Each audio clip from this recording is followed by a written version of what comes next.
Hi hello ಸ್ನೇಹಿತರೆ, ತಮ್ಮೆಲ್ಲರಿಗೂ ಕೂಡ ಸ್ಫೂರ್ತಿ ಅಕಾಡೆಮಿ ರಮೇಶ್ ಸರ್ ವತಿಯಿಂದ ಸ್ವಾಮಿ ವಿವೇಕಾನಂದರ ಜೀವನ ಪಥ ರಾಷ್ಟ್ರೀಯ ಯುವ ದಿನಾಚರಣೆ 2026 ನಮ್ಮ ಜನವರಿ 12ರ ಈ ಒಂದು ಶುಭ ದಿನದ ಎಲ್ಲರಿಗೂ ಕೂಡ ಶುಭಾಶಯಗಳನ್ನ ಹೇಳ್ತಾ ಇದ್ದೀನಿ. ನೆನ್ಪಿರ್ಲಿ, ಸಿಡಿಲ ಸಂತ ಅಂತ ಕರೆಯೋದೆ ಸ್ವಾಮಿ ವಿವೇಕಾನಂದ ಅವರಿಗೆ. ಸ್ವಾಮಿ ವಿವೇಕಾನಂದ ಅವರು ಕೇವಲ ಸನ್ಯಾಸಿ ಅಲ್ಲ, ಭಾರತದ ಆಧ್ಯಾತ್ಮಿಕ ರಾಯಭಾರಿ ಅಂತ ಕರೆದಿದ್ದಾರೆ. ಅರೆ, ಈ ಭಾರತದ ಆಧ್ಯಾತ್ಮಿಕ ರಾಯಭಾರಿ ಅಂತ ಅವ್ರನ್ನ ಕರೆದಿದ್ಯಾರು ಗೊತ್ತಾ? ಅದನ್ನ ನೀವು ನೋಡ್ಬೇಕು. ಪ್ರಾಯೋಗಿಕವಾಗಿ ಈ ವೇದಾಂತವನ್ನ ಹೆಂಗ್ ಅಳವಡಿಸ್ಕೊಳ್ಬೇಕು ಲೈಫ್ ಅಲ್ಲಿ ಅಂತ ಹೇಳ್ಕೊಟ್ಟಿದ್ಯಾರು? ಸೊ ಅದು ಕೂಡ ನಿಮ್ಗೆ ವಿಡಿಯೋದಲ್ಲಿ ಹೇಳ್ತೀನಿ. ಹಾಗಾದ್ರೆ ಬಾಲ್ಗಂಗಾಧರ್ ತಿಲಕ್ ಇವ್ರನ್ನ ಏನಂತ ಕರೆದಿದ್ರು, ಹಾಗೇನೆ ಆರ್ಯ ಸಮಾಜದ ಅದ್ಭುತವಾಗಿರ್ತಕ್ಕಂಥ ವಿಚಾರಧಾರೆ ಈ ಸ್ವಾಮಿ ವಿವೇಕಾನಂದ ಅವರಿಂದ ಹೆಂಗೆ ಪ್ರೇರಣೆ ಪಡಿತು, ಸ್ವಾಮಿ ದಯಾನಂದ ಸರಸ್ವತಿ ಅವರು ಇವ್ರನ್ನ ಏನಂತ ಹೇಳ್ತಾ ಇದ್ರು, ಹಾಗೇನೆ ಸುಭಾಷ್ ಚಂದ್ರ ಬೋಸ್ ಅವರು ಇವ್ರನ್ನ ಆಧ್ಯಾತ್ಮಿಕ ರಾಯಭಾರಿ ಅಂತ ಹೇಳೋದ್ರ ಹಿಂದೆ ಏನ್ ಕೆಲ್ಸಗಳಾಗಿತ್ತು ಅನ್ನೋದು ಕೂಡ, ಮತ್ತವರ ಬಾಲ್ಯದ ವಿಚಾರಕ್ಕೆ ಬಂದ್ರೆ ನರೇಂದ್ರ ಅಂತ ಕರಿತಿದ್ದಂಥವ್ರು ಹೇಗೆ ವೀರೇಶ್ವರ ಅಂತ ಆಗ್ತಾರೆ, ಹೇಗೆ ವಿವೇಕಾನಂದ ಆದ್ರು, ಈ ವಿವೇಕಾನಂದ ಅನ್ನುವ ಹೆಸರನ್ನ ಇವರಿಗೆ ಯಾರು ಈ ಹೆಸರನ್ನ ಇಟ್ಟವರು. ಸೊ ರಾಮಕೃಷ್ಣ ಪರಮಹಂಸರು ಅವರು ಮೂರ್ತಿ ಪೂಜೆಯನ್ನ ಮಾಡ್ತಿದ್ರು, ಸ್ವಾಮಿ ವಿವೇಕಾನಂದರು ಮೂರ್ತಿ ಪೂಜೆಯನ್ನು ವಿರೋಧಿಸ್ತಿದ್ರು. ಈ ಒಂದು ಸಣ್ಣ ಸ್ಲೈಟ್ ಡಿಫರೆನ್ಸ್ ಅಲ್ಲಿ ಸ್ವಾಮಿ ವಿವೇಕಾನಂದರು ಹೇಗೆ ಆಧ್ಯಾತ್ಮಿಕ ವಿಚಾರಗಳನ್ನ ಅದ್ಭುತವಾಗಿ ಮಾಡ್ತಾರೆ.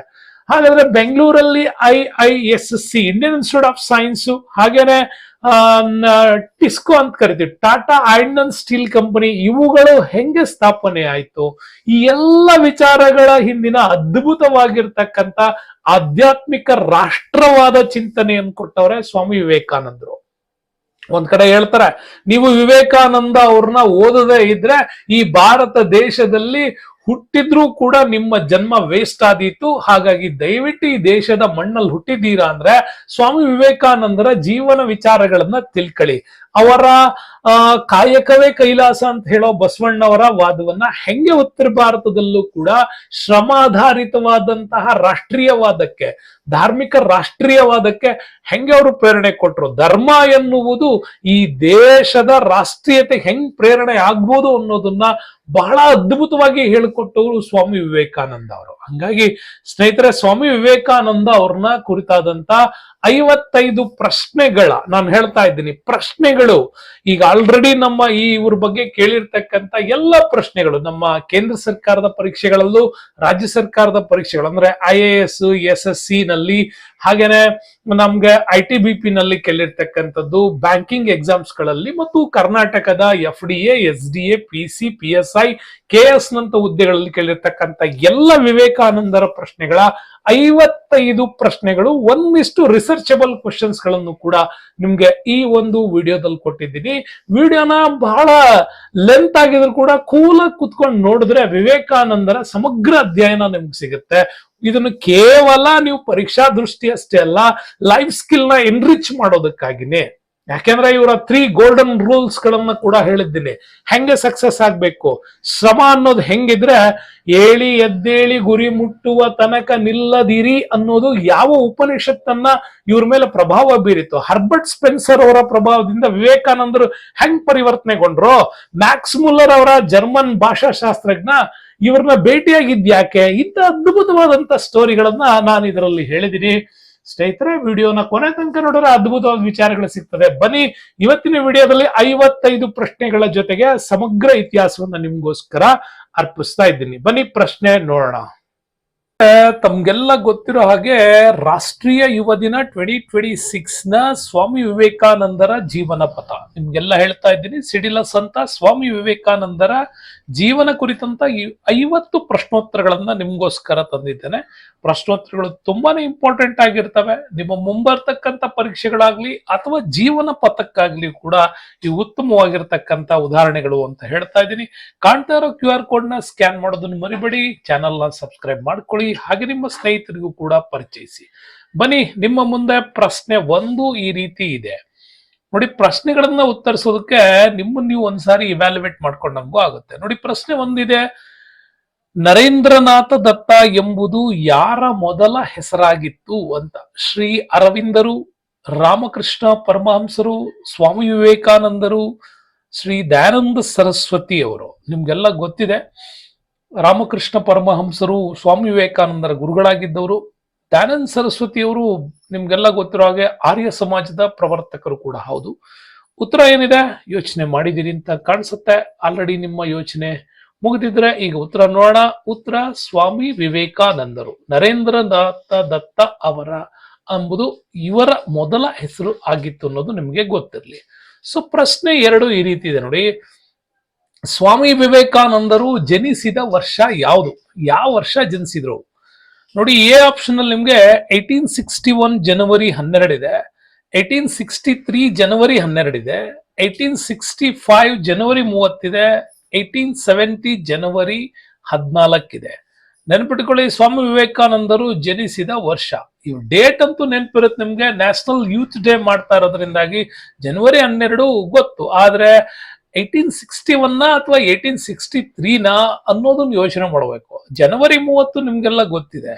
ನಮ್ಮಲ್ಲೂ ಕೂಡ ಗಾಂಧೀಜಿಯವರ ಒಂದು ಸ್ಮರಣಾರ್ಥವಾಗಿ ಅದನ್ನ ಆಚರಣೆ ಮಾಡ್ತೀವಿ. ಜನವರಿ 14 ಸಾಮಾನ್ಯವಾಗಿ ಸಂಕ್ರಾಂತಿಯನ್ನ ಆಚರಣೆ ಮಾಡ್ತಕ್ಕಂಥದ್ದು ಇದೆ. ಹಾಗಾದ್ರೆ ಉತ್ತರ ಏನಿರ್ಬೋದು ಯೋಚನೆ ಮಾಡಿರ್ತೀರಿ. ಸೊ ನಿಮ್ಮ ಆಯ್ಕೆ ಸರಿ ಇದ್ರೆ ನೋಡ್ಕೊಳ್ಳಿ, ಒಂದ್ಸರಿ ವ್ಯಾಲ್ಯೂಯೇಟ್ ಮಾಡ್ಕೊಳ್ಳಿ. ಈ ಒಂದು ಉತ್ತರಕ್ಕೆ 1863 ಜನವರಿ 12 ಬಿ ಆಪ್ಷನ್ ನಿಮ್ಗೆ ಸರಿಯಾದ ಉತ್ತರ ಆಗತ್ತೆ. ಸೊ ಬನ್ನಿ 3ನೇ ಪ್ರಶ್ನೆ ನೋಡೋಣ. ನ್ಯಾಷನಲ್ ಯೂತ್ ಡೇ ಸೆಲೆಬ್ರೇಷನ್ಸ್ ಆಗ್ತಾ ಇದೆ. The greatest religion in to the true is your own nature, have a faith of yourself ಅಂತ ಹೇಳ್ತೀವಿ. ಪ್ರಶ್ನೆ, ಸ್ವಾಮಿ ವಿವೇಕಾನಂದ ಅವರ ಜನ್ಮಸ್ಥಳ ಯಾವುದು? ಸ್ವಾಮಿ ವಿವೇಕಾನಂದರ ಜನ್ಮಸ್ಥಳ ಯಾವುದು? ದೆಹಲಿ, ಮುಂಬೈ, ಕೋಲ್ಕತ್ತಾ, ವಾರಣಾಸಿ ಅಂತಿದೆ. ಸೊ ದೆಹಲಿ, ಮುಂಬೈ, ಕೋಲ್ಕತ್ತಾ, ವಾರಣಾಸಿ. ತುಂಬಾ ಈಸಿಯೆಸ್ಟ್ ಪ್ರಶ್ನೆ ಇದು, ತಮ್ಮೆಲ್ಲರಿಗೂ ಗೊತ್ತಿದೆ. ಸೊ ಬಂಗಾಳದಿಂದ ಬಂದಂತ ಸಿಡಿಲಸ್ ಅಂತಾನೆ ಕರಿತೀವಿ. ಸೊ ಅದೇ ಪ್ರದೇಶ ತಾವೆಲ್ಲ ಗೆಸ್ ಮಾಡಿರ್ತೀರಾ. ಸೊ ಉತ್ತರ ಆಪ್ಷನ್ ಸಿ ಕೋಲ್ಕತ್ತಾ ಇರುತ್ತೆ. ಮೂಲತಃ ಇವರು ಬಂಗಾಳಿ ಕಾಯಸ್ಥ ಬ್ರಾಹ್ಮಣ ಕುಟುಂಬದಲ್ಲಿ ಜನಿಸ್ತಾರೆ. ಹಾಗೆ ಜನಿಸುವ ಸಂದರ್ಭದಲ್ಲಿ ಕೂಡ ಅಷ್ಟೇನೆ, ಏನಾಗ್ಬೇಕು ನೀನು ಅಂತ ಹೇಳಿ ಅವ್ರ ತಾಯಿ ಕೇಳಿದಾಗ ಹೇಳ್ತಾರಂತೆ, ಕುದುರೆ ಓಡಿಸುವಂತಹ ಒಬ್ಬ ಕುದುರೆ ಸವಾರ ಆಗ್ತೀನಿ ಅಂತ. ಸೊ ಆದ್ರೆ ತಾಯಿ ತುಂಬಾನೇ ಅದ್ಭುತವಾಗಿರ್ತಕ್ಕಂಥ ವಿಚಾರಧಾರೆಯುಳ್ಳಂತ ಭುವನೇಶ್ವರಿ ಅವರು ಹೇಳ್ತಾರಂತ, ಹೌದು ಜಗತ್ತನ್ನೇ ಓಡಿಸುವ ಕುದುರೆ ಸವಾರಂತರ ಆಗ್ಬೇಕು ನೀನು ಅಂದ್ರೆ ಶ್ರೀಕೃಷ್ಣನ ಭಗವದ್ಗೀತೆಯ ಫೋಟೋವನ್ನ ತೋರಿಸ್ತಾ ಹೇಳ್ತಾಳಂತ. ಹಂಗಾಗಿ ಅವತ್ತಿನಿಂದ ಅವ್ರ ಮನಸ್ಸಿನಲ್ಲಿ ಬಹಳ ಅದ್ಭುತವಾಗಿ ಜಗತ್ತನ್ನೇ ಲೀಡ್ ಮಾಡೋ ಲೆವೆಲ್ಗೆ, ಭಾರತವನ್ನ ವಿಶ್ವ ಪರಂಪರೆ ಪಟ್ಟಕ್ಕೆ ತೆಗೆದುಕೊಂಡು ಹೋಗ್ಬೇಕು ಅನ್ನುವಂತ ಅವರ ಶ್ರೇಯಸ್ಸು ಅವತ್ತಿನ ಒಂದು ಈಡೇರಿಕೆ ಆಯ್ತು ಅಂತ ಹೇಳ್ಬೋದು. ಸೊ ಬನ್ನಿ ನೆಕ್ಸ್ಟ್ ಪ್ರಶ್ನೆ 4 ಹೀಗಿದೆ. ಸ್ವಾಮಿ ವಿವೇಕಾನಂದ ಅವರ ತಾಯಿ ಹೆಸರೇನು? ಸೊ ಬಹಳ ಇಂಟ್ರೆಸ್ಟಿಂಗ್ ಆಗಿದೆ ನೋಡಿ. ಒಬ್ರು ಪುತ್ಲಿಬಾಯಿ ಇದೆ, ಜೀಜಾಬಾಯಿ ಇದೆ, ಭುವನೇಶ್ವರಿ ದೇವಿ ಇದೆ, ಸಾವಿತ್ರಿ ದೇವಿ ಇದೆ. ಈಗ ಆಲ್ರೆಡಿ ಇದ್ರ ಬಗ್ಗೆ ಹೇಳಿದೀನಿ ನಿಮ್ಗೆ. ಸೊ 4ನೇ ಪ್ರಶ್ನೆಗೆ ಬಹಳ ಇಂಪಾರ್ಟೆಂಟ್ ಆಗಿ ಉತ್ತರ ನೀವು ಹೇಳೋಕ್ಕಿಂತ ಮುಂಚೆ ಒಂದ್ಸಾರಿ ನೆನ್ಪಿಟ್ಕೊಳ್ಳಿ. ಪುತ್ಲಿಬಾಯಿ ಅಂದ ತಕ್ಷಣ ನಿಮ್ಗೆ ಗಾಂಧೀಜಿ ನೆನಪಾಗ್ಬೇಕು, ಜೀಜಾಬಾಯಿ ಅಂದ ತಕ್ಷಣ ಶಿವಾಜಿ ನೆನಪಾಗ್ಬೇಕು, ಸಾವಿತ್ರಿಬಾಯಿ ಅಥವಾ ಸಾವಿತ್ರಿ ದೇವಿ ಅಥವಾ ಸಾವಿತ್ರಿಬಾಯಿ ಫುಲೆ ಅಂತ ಕರಿತೀವಿ. ಭಾರತದ ಮೊಟ್ಟ ಮೊದಲ ಮಹಿಳಾ ಶಿಕ್ಷಕಿ ಅನ್ನುವಂತಹ ಜ್ಯೋತಿ ಬಾಪು ಅವರ ಶ್ರೀಮತಿಯಾಗಿದ್ದವರು. ಸೊ ಹಾಗಾಗಿ ಬನ್ನಿ ಆಪ್ಷನ್ ಉತ್ತರ ನೀವು ನೋಡೋದಾದ್ರೆ, ಇದಕ್ಕೆ ಬಹಳ ಇಂಪಾರ್ಟೆಂಟ್ ಆಗಿ ನೀವು ಉತ್ತರ ನೋಡೋದಾದ್ರೆ ಅದು ಸಿ ಆಪ್ಷನ್ ಭುವನೇಶ್ವರಿ ದೇವಿ ಆಗತ್ತೆ. ಸೊ ಮುಂದಿನ ಪ್ರಶ್ನೆ ನೋಡೋಣ. ಪ್ರಶ್ನೆ ವೆರಿ ಇಂಟ್ರೆಸ್ಟಿಂಗ್ ಆಗಿ ನಿಮ್ಗೆ ಬರ್ತಾ ಹೋಗುತ್ತೆ. ವಿವೇಕಾನಂದ ಅವರ ತಾಯಿಯ ಹೆಸರೇನು ಅಂತ ಆದ್ಮೇಲೆ ಭುವನೇಶ್ವರಿ ದೇವಿ ಅವರು ಇವರಿಗೆ ಇಟ್ಟಂತಹ ಇನ್ನೊಂದು ಹೆಸರು ಏನಿತ್ತು? ನರೇಂದ್ರನಾಥನ, ವೀರೇಶ್ವರನ, ಕೃಷ್ಣನ, ಶಂಕರ ಮಹಾದೇವ. ಸೊ 4 ಹೆಸರುಗಳಲ್ಲಿ ಒಂದು ಹೆಸರನ್ನ ವಿವೇಕಾನಂದ ಅವರ ತಾಯಿ ಇವರಿಗೆ ಬಹಳ ಪ್ರೀತಿಯಿಂದ ಭುವನೇಶ್ವರಿ ದೇವಿಯವರು ಕರಿತಾ ಇದ್ರಂತೆ. ಏನದು ಅವರ ಹೆಸರು ಅಂತ. ನ್ಯಾಷನಲ್ ಯೂತ್ ಡೇ ಸೆಲೆಬ್ರೇಷನ್ಸ್ ಅಲ್ಲಿ ಬಹಳ ಇಂಪಾರ್ಟೆಂಟ್ ಆದಂತ ಪ್ರಶ್ನೆ. ಸೊ ನರೇಂದ್ರನಾಥ ಅಂತ ನೀವು ಯೋಚನೆ ಮಾಡಿದ್ರೆ ತಪ್ಪಾಗುತ್ತೆ, ಯಾಕಂದ್ರೆ ಅವ್ರ ಮೂಲ ಹೆಸರಿನಲ್ಲಿ ಇದ್ದಿದ್ದು ಅದೇ. ಆದ್ರೂ ಕೂಡ ತಾಯಿ ಭುವನೇಶ್ವರಿ ದೇವಿ ಬಹಳ ಪ್ರೀತಿಯಿಂದ ಕರೀತಾ ಇದ್ದಿದ್ದ ಹೆಸರು ವೀರೇಶ್ವರ ಅನ್ನೋದು. ಆಪ್ಷನ್ ಬಿ ಇದು ನಿಮ್ಗೆ ರೈಟ್ ಆನ್ಸರ್ ಆಗತ್ತೆ. ಸೊ ನೆಕ್ಸ್ಟ್ ಪ್ರಶ್ನೆ ಬಂದ್ರೆ ನೋಡಿ, 12th January ಪ್ರತಿ ವರ್ಷ ಯೂತ್ ಡೇನ ಆಚರಣೆ ಮಾಡ್ತಾ ಇದೀವಿ. Arise awake and do not stop until the goal reached. ಏಳಿ ಎದ್ದೇಳಿ ಗುರಿ ಮುಟ್ಟುವ ತನಕ ನಿಲ್ಲದಿರಿ. ನಿಮ್ಮ ಶ್ರಮ ಕಂಟಿನ್ಯೂಟಿ ಆಗಿದ್ರೆ ಗೆಲುವು ನಿಮ್ ಹತ್ರ ಇರುತ್ತೆ ಅಂತ ಯಾವಾಗ್ಲೂ ಹೇಳ್ತಾ ಇದ್ರು. ಪ್ರಶ್ನೆ ನಂಬರ್ 6 ನಿಮ್ ಮುಂದೆ ಇದೆ. ಸೊ ಭುವನೇಶ್ವರಿ ದೇವಿ ಅವ್ರ ತಾಯಿ ಆದ್ರೆ ವಿವೇಕಾನಂದ ಅವರ ತಂದೆ ವಿಶ್ವನಾಥ ದತ್ತ ಅವರು. ಸೊ ಮೂಲತಃ ವಿಶ್ವನಾಥ ದತ್ತ ಅವರು ತುಂಬಾ ಸ್ಟ್ರಿಕ್ಟ್ ಪರ್ಸನ್. ಅಂತ ಸ್ಟ್ರಿಕ್ಟ್ ಪರ್ಸನ್ಗೆ ಜಗತ್ತನ್ನಾಳುವ ಮಗನನ್ನೊಬ್ಬನ್ನ ಸೃಷ್ಟಿ ಮಾಡ್ತಾರಲ್ಲ, ಅದು ಬಹಳ ಇಂಪಾರ್ಟೆಂಟ್. ಹಂಗಾಗಿ ತಂದೆ ವಿಶ್ವನಾಥ ದತ್ತ ಅವರ ವೃತ್ತಿ ಯಾವ್ದಾಗಿತ್ತು ಅಂತ ನೋಡೋಣ. ಶಿಕ್ಷಕರಾಗಿದ್ರ, ವಕೀಲರಾಗಿದ್ರ, ವೈದ್ಯರಾಗಿದ್ರ, ಅಥವಾ ಕೃಷಿ ಭೂಮಿಯನ್ನ ಮಾಡ್ತಾ ಇದ್ರ ಅಂತ ನೋಡಿದ್ರೆ ಬಹಳ ಇಂಟ್ರೆಸ್ಟಿಂಗ್ ಮ್ಯಾಟರ್ ಇದೆ ಇದು. ಹಾಗಾಗಿ ಸ್ವಾಮಿ ವಿವೇಕಾನಂದ ಅವರು ಬಹಳ ಅದ್ಭುತವಾದಂತ ಕ್ಷಣಗಳನ್ನ ಕಳೆದಿದ್ರು ಅಂತಂದ್ರೆ ಅವರು ತುಂಬಾ ಸ್ಟ್ರಿಕ್ಟ್ ಅಂತಂದ್ರೆ ನಿಮ್ಗೆ ಉತ್ತರ ಗೊತ್ತಾಗತ್ತೆ. ಆಪ್ಷನ್ ಬಿ ಇದು. ವಕೀಲರಾಗಿದ್ರು, ಕೋಲ್ಕತ್ತಾದ ಹೈಕೋರ್ಟ್ ನಲ್ಲಿ ಅವರು ತಮ್ಮ ವೃತ್ತಿಯನ್ನ ಮಾಡ್ತಾ ಇದ್ರು. ಸೊ ನೆಕ್ಸ್ಟ್ ಪ್ರಶ್ನೆ ಬರೋಣ. ಸ್ವಾಮಿ ವಿವೇಕಾನಂದ ಅವ್ರದ್ದು ಯಾವಾಗ್ಲೂ ಕೂಡ ಅಷ್ಟೇ, believe in yourself and the world will be you at ಅಂತ ಹೇಳಿ. ಅಂದ್ರೆ ನೀವು ಕೊನೆ ತನಕ ಆ ತರದ ಒಂದು ಪ್ರಯತ್ನ ಮಾಡಿದ್ದೇ ಆದ್ರೆ ನೀವು ಅದ್ಭುತವಾದದನ್ನ ಗಳಿಸ್ತೀರಿ ಅಂತ ಕೂಡ ಹೇಳ್ತಾರ ಅವರು. ಆಪ್ಷನ್ ನಂಬರ್ ನಿಮ್ಗೆ ಕ್ವಶನ್ ನಂಬರ್ 7 ಬಂದ್ರೆ, ವಿವೇಕಾನಂದರಿಗೆ ವಿವೇಕಾನಂದ ಅಂತ ಹೆಸರನ್ನ ಸೂಚಿಸಿದ ರಾಜ ಯಾರು? ವೆರಿ ಇಂಟ್ರೆಸ್ಟಿಂಗ್ ಪ್ರಶ್ನೆ ಇದು. ಯಾಕೆಂದ್ರೆ ಮೂಲ ಹೆಸರು ನರೇಂದ್ರನಾಥ ದತ್ತ ಅಂದ್ವಿ, ಭುವನೇಶ್ವರಿ ದೇವಿಯವರು ವೀರೇಶ್ವರ ಅಂತ ಕರೀತಾ ಇದ್ರು. ಹಾಗಾದ್ರೆ ವಿವೇಕಾನಂದ ಅಂತ ಹೆಸರು ಇವರಿಗೆ ಆ ಹೆಸರನ್ನ ಸೂಚಿಸಿದವ್ರು ಯಾರು? ಮೈಸೂರಿಗೆ ಇವ್ರು ಬಂದಾಗ ನಮ್ಮಲ್ಲಿ 10ನೇ ಜಯಚಾಮರಾಜ ಒಡೆಯರ್ ಅವರಿದ್ರು. ಹಂಗಾಗಿ ಮೈಸೂರಿನ ಮಹಾರಾಜರ, ಅಥವಾ ರಾಮನಾಡಿನ ರಾಜರ, ಅಥವಾ ಮಹಾರಾಜ ಅಜಿತ್ ಸಿಂಗ್ ಖೇತ್ರಿ ಅವರ, ಅಥವಾ ಬರೋಡಾದ ಮಹಾರಾಜರು? ಯಾರು ಇಲ್ಲಿ ಪರ್ಟಿಕ್ಯುಲರ್ ಆಗಿ ರಾಜವಂಶ ಹೇಳೋಕ್ಕಿಂತ ಪರ್ಟಿಕ್ಯುಲರ್ ಹೆಸರುಗಳನ್ನ ನೀವು ನೋಡೋದೇ ಆದ್ರೆ ಆಪ್ಷನ್ ಸಿ ನಿಮ್ಗೆ ಈಸಿಯಾಗಿ ಅದು ಸಿಗತ್ತೆ. ಸೊ ಮಹಾರಾಜ ಅಜಿತ್ ಸಿಂಗ್ ಖೇತ್ರಿ ಅಂತ ನೋಡಕ್ ಪ್ರಶ್ನೆ ತುಂಬಾ ಟಫ್ ಏನಫ್ ಅನ್ಸತ್ತೆ. ಬಟ್ ಅಲ್ಲಿ ಸೂಚಿಸಿದ ರಾಜ ಯಾರು ಅಂತ ಕೇಳಿದಿನಲ್ವಾ. ನೀವು ಎ ಬಿ ಡಿ ಆಪ್ಷನ್ ನೋಡಿ, ಇಲ್ಲಿ ಯಾವ್ದು ರಾಜನ ಹೆಸರು ಕೊಟ್ಟಿಲ್ಲ ನಾನು. ಮೈಸೂರಿನ ಮಹಾರಾಜ, ರಾಮನಾಡಿನ ರಾಜ, ಬರೋಡಾದ ಮಹಾರಾಜ ಅಂತ ಕೊಟ್ಟಿದ್ದೀನಿ. ಎಕ್ಸಾಕ್ಟ್ ಹೆಸರು ಒಂದೇ ಇರೋದು, ಮಹಾರಾಜ ಅಜಿತ್ ಸಿಂಗ್ ಖೇತ್ರಿ. ಖೇತ್ರಿಯಲ್ಲಿ ಆಳ್ತಾ ಇದ್ದಂತ ಮಹಾರಾಜ ಅಜಿತ್ ಸಿಂಗ್ ಇದೇ ರಾಮನಾಡ್ನ ಪ್ರಾಂತ್ಯದವರು. ಸೊ ಹಂಗಾಗಿ ಪ್ರಶ್ನೆಗಳು ನಿಮ್ಮನ್ನ ಎಷ್ಟು ಒಂದೊಂದ್ಸಾರಿ ಗೊಂದಲಕ್ಕೆ ಇಡ್ ಮಾಡ್ತವೆ ಅನ್ನೋದಕ್ಕೆ. ಹಾಗಾಗಿ ಬಿಲೀವ್ ಇನ್ ಯುವರ್ ಸೆಲ್ಫ್, ನೀವು ತುಂಬಾ ಚೆನ್ನಾಗಿ ಜ್ಞಾನ ಗಳಿಸಿದ್ದೀರಿ, ಅದನ್ನ ನಿಮ್ಮೇಲೆ ನಿಮ್ಗೆ ನಂಬಿಕೆ ಇರ್ಲಿ ಅನ್ನೋದಕ್ಕೆ ಈ ಪ್ರಶ್ನೆ ಹಾಕಿದ್ದೀನಿ. ಪ್ರಶ್ನೆ ನೆಕ್ಸ್ಟ್ ನಂಬರ್ 8ಗೆ ಹೋಗೋಣ. ನ್ಯಾಷನಲ್ ಯೂತ್ ಡೇ 2026 ನ ಸೆಲೆಬ್ರೇಷನ್ಸ್ ನಡೀತಾ ಇದೆ. ಸೊ ಪ್ರಶ್ನೆ ಈ ರೀತಿ ನೋಡಿ, ನಂಬರ್ 8, ಸ್ವಾಮಿ ವಿವೇಕಾನಂದರ ಜನ್ಮದಿನವನ್ನ ರಾಷ್ಟ್ರೀಯ ಯುವ ದಿನ್ ಅಂತ ಕೂಡ ಕೇಂದ್ರ ಸರ್ಕಾರ ಘೋಷಣೆ ಮಾಡಿದೆ. ಅದನ್ನ ಆಚರಣೆ ಮಾಡ್ತಾ ಇದ್ದೀವಿ. ಸರಿ, ಎಲ್ಲ ಆಯ್ತು. ಯಾವಾಗಿಂದ ಆಚರಣೆ ಮಾಡ್ತಾ ಇದ್ದೀವಿ?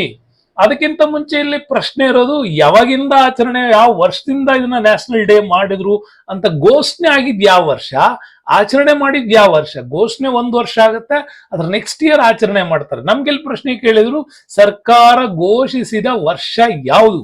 1980, 1984, 1985, 1990 ಅಂತ ಅನ್ಕೊಂಡ್ರೆ ವೆರಿ ಇಂಪಾರ್ಟೆಂಟ್ ಆಗಿರ್ತಕ್ಕಂತಹ ವಿಚಾರದಲ್ಲಿ ನೀವು ಇದನ್ನ ಕಲಿಬೇಕಾಗತ್ತ. ಸೊ ಉತ್ತರ ಗೆಸ್ ಮಾಡಿರ್ತೀರಾ. ಅದೇನೆ ಆಪ್ಷನ್ ಬಿ ಇದು. 1984ಗೆ ಕೇಂದ್ರ ಸರ್ಕಾರ ಘೋಷಣೆ ಮಾಡುತ್ತೆ. ಸೊ 1985ಗೆ ಇದರ ಆಚರಣೆಯನ್ನ ಶುರು ಮಾಡಿದ್ವಿ. ಹಾಗಾಗಿ 1985 ಜನವರಿ 12ರಿಂದ ನ್ಯಾಷನಲ್ ಯೂತ್ ಡೇನ ಇಡೀ ಭಾರತದಾದ್ಯಂತ ಆಚರಣೆ ಮಾಡ್ತಾ ಇದ್ವಿ. ಅದರ ಹಿಂದಿನ ವರ್ಷ 1984ನ ಅಧಿವೇಶನದಲ್ಲಿ ಇದನ್ನ ಘೋಷಣೆ ಮಾಡಿಬಿಟ್ಟು ಆಚರಣೆ ಮಾಡಬೇಕು ಅಂತ ಹೇಳಿ ತೀರ್ಮಾನವನ್ನು ತೆಗೆದುಕೊಂಡಿದ್ರು. ಸೊ ನೆಕ್ಸ್ಟ್ ಬಂದ್ರೆ ನಮ್ಗೆ ನೋಡಿ, ನ್ಯಾಷನಲ್ ಯೂತ್ ಡೇ ಸೆಲೆಬ್ರೇಷನ್ಸ್ ಅಲ್ಲಿ ವೆರಿ ಇಂಪಾರ್ಟೆಂಟ್, ಸ್ವಾಮಿ ವಿವೇಕಾನಂದ ಅವರ ಆಧ್ಯಾತ್ಮಿಕ ಗುರು ಯಾರು ಅಂತ ವೆರಿ ಇಂಟ್ರೆಸ್ಟಿಂಗ್ ಇದೆ ಇಲ್ಲಿ. ಯಾಕೆ ಅಂತಂದ್ರೆ ಇವರ ಸಮಕಾಲೀನದಲ್ಲಿ ಮತ್ತೊಂದ್ ಕಡೆ ಬಂಗಾಳದಲ್ಲಿ ರಾಜಾರಾಮ್ ಮೋಹನ್ ರಾಯ್ ಅವರ ಬ್ರಹ್ಮ ಸಮಾಜ ದೊಡ್ಡನೇ ಹೆಸರು ಮಾಡಿತ್ತು ಆ ಕಾಲಕ್ಕೆ. ಮತ್ತೊಂದ್ ಕಡೆ ಗುಜರಾತ್ ಭಾಗದಲ್ಲಿ ಆರ್ಯ ಸಮಾಜ್ ತುಂಬಾನೇ ಪ್ರಬಲವಾಗಿತ್ತು. ಮತ್ತೆ ಬಂಗಾಳಿ ಕವಿ ಮತ್ತೆ ಕಾದಂಬರಿಯನ್ನ ಬರೀತಿದ್ದಂತಹ ಶ್ರೇಷ್ಠ ಗುರು ಬಂಕಿಮಚಂದ್ರ ಚಟ್ಟೋಪಾಧ್ಯಾಯನ, ಅಥವಾ ನಮ್ಮ ಸ್ವಾಮಿ ವಿವೇಕಾನಂದರು ಪ್ರಾಥಮಿಕ ಶಿಕ್ಷಣ ಪಡೆದಾಗ ಅವರಿಗೆ ಗುರುಗಳಾಗಿದ್ದಂತ ಈಶ್ವರಚಂದ್ರ ವಿದ್ಯಾಸಾಗರ್ ಅವರ, ಅಥವಾ ರಾಮಕೃಷ್ಣ ಪರಮಹಂಸ ಅವರ, ದಯಾನಂದ ಸರಸ್ವತಿ ಅವರ ಅಂತ ನೋಡಿದ್ರೆ ನೋಡಿ, ಇಲ್ಲಿ ಪರ್ಟಿಕ್ಯುಲರ್ ಆಗಿ ಸ್ವಾಮಿ ವಿವೇಕಾನಂದ ಅವರ ಆಧ್ಯಾತ್ಮಿಕ ಗುರು ಅಂತ ಕೇಳಿದ್ದೀವಿ. ಪ್ರಾಥಮಿಕ ಶಿಕ್ಷಣದ ಗುರು ಬೇರೆ, ಆಧ್ಯಾತ್ಮಿಕ ಗುರು ಬೇರೆ. ಇವರಿಗೆ ಈ ತರದ ದೊಡ್ಡ ಆಧ್ಯಾತ್ಮಿಕ ಚಿಂತನೆಯನ್ನ ಕೊಟ್ಟಂತ ಗುರು ಯಾರು ಅಂತ ನೀವು ನೋಡೋದಾದ್ರೆ ಎಕ್ಸಾಕ್ಟ್ಲಿ ನಿಮ್ಮ ಆನ್ಸರ್ ಸರಿ ಇರುತ್ತೆ. ಯಾಕೆ ಅಂತಂದ್ರೆ ಆ ಬಾಳೆಹಣ್ಣು ಮತ್ತೆ ಈ ಸಕ್ಕರೆ ತಿನ್ನುವ ಕಥೆಗಳನ್ನ ಬಹಳ ಸರಿ ನೀವು ಕೇಳಿರ್ತೀರಾ. ಓಕೆ, ರಾಮಕೃಷ್ಣ ಪರಮಹಂಸರ ಹತ್ರ ಹೋಗಿ ತಾಯಿ ಭುವನೇಶ್ವರಿ ಹೇಳದ್ರಂತೆ ನನ್ನ ಮಗ ತುಂಬಾ ಸಕ್ಕರೆ ತಿಂತಾನೆ ಹೇಳಿ ಅಂತ. ಆಗ ರಾಮಕೃಷ್ಣ ಪರಮಹಂಸರು ಇಲ್ಲ, ಒಂದ್ 2 ದಿನ ಬಿಟ್ಟು ಬನ್ನಿ ನಾನು ಹೇಳ್ತೀನಿ ಅಂದ್ರಂತೆ. ಸೊ ನೋಡು ಮಗ, ಸಕ್ಕರೆ ತಿನ್ಬಾರ್ದು, ಅದು ಹಲ್ಲು ಉಳ್ತೋಗತ್ತೆ ಅಂತ ಹೇಳದ್ರಂತೆ. ಇದನ್ನ ಹೇಳಕ್ಕೆ ಯಾಕೆ 2 ದಿನ ತಗೊಂಡ್ರಿ ಅಂದಾಗ ರಾಮಕೃಷ್ಣ ಪರಮಹಂಸರು ಹೇಳ್ತಾರಂತೆ, ಮೊದಲು ನಾನೇ ತುಂಬಾ ತಿಂತಾ ಇದ್ದೆ, ನಾನು ಬಿಟ್ಟ ಮೇಲೆ ಅವ್ನಿಗೆ ಹೇಳಕ್ ಸಾಧ್ಯ, ಅದನ್ನ ಹೇಳ್ತಾ ಇದ್ದೀನಿ ಅಂತ. ಇಂಥ ಒಂದು ಬ್ಯೂಟಿಫುಲ್ ಸ್ಟೋರಿಗಳನ್ನೆಲ್ಲ ಕೇಳಿರ್ತೀರಿ. ಹಾಗಾಗಿ ಸ್ವಾಮಿ ವಿವೇಕಾನಂದ ಅವರ ಆಧ್ಯಾತ್ಮಿಕ ಗುರು ಎಕ್ಸಾಕ್ಟ್ಲಿ ರೈಟ್, ಬಿ ರಾಮಕೃಷ್ಣ ಪರಮಹಂಸರು ಇದಕ್ಕೆ ರೈಟ್ ಆನ್ಸರ್ ಆಗತ್ತೆ. ಸೊ ನೆಕ್ಸ್ಟ್ ಬರೋಣ. ವರ್ಲ್ಡ್ ಲೆವೆಲ್ ಅಲ್ಲಿ ವಿವೇಕಾನಂದ ಅವರಿಗೆ ಬಹಳಷ್ಟು ರೀತಿಯ ಫಾಲೋಯರ್ಸ್ ಗಳಿದ್ದಾರೆ, ಅವರ ವಿಚಾರಧಾರೆಗಳಿದ್ದಾವೆ. ಸೊ ರಾಮಕೃಷ್ಣ ಮಿಷನ್ ಸ್ಥಾಪನೆಯಾದ ವರ್ಷ ಯಾವುದು? ತಮ್ಮ ಆಧ್ಯಾತ್ಮಿಕ ಗುರು ರಾಮಕೃಷ್ಣ ಪರಮಹಂಸರ ಚಿಂತನೆಗಳನ್ನ ಪ್ರಸಾರ ಮಾಡಬೇಕಾಗಿತ್ತು. ಬಹಳ ಇಂಟ್ರೆಸ್ಟಿಂಗ್ ಏನ್ ಗೊತ್ತಾ, ರಾಮಕೃಷ್ಣ ಪರಮಹಂಸರು ಮೂರ್ತಿ ಪೂಜೆಯನ್ನು ಮಾಡ್ತಾರೆ, ಆದ್ರೆ ಸ್ವಾಮಿ ವಿವೇಕಾನಂದರು ಮೂರ್ತಿ ಪೂಜೆ ಸಲ್ಲದು ಅಂತಾರೆ.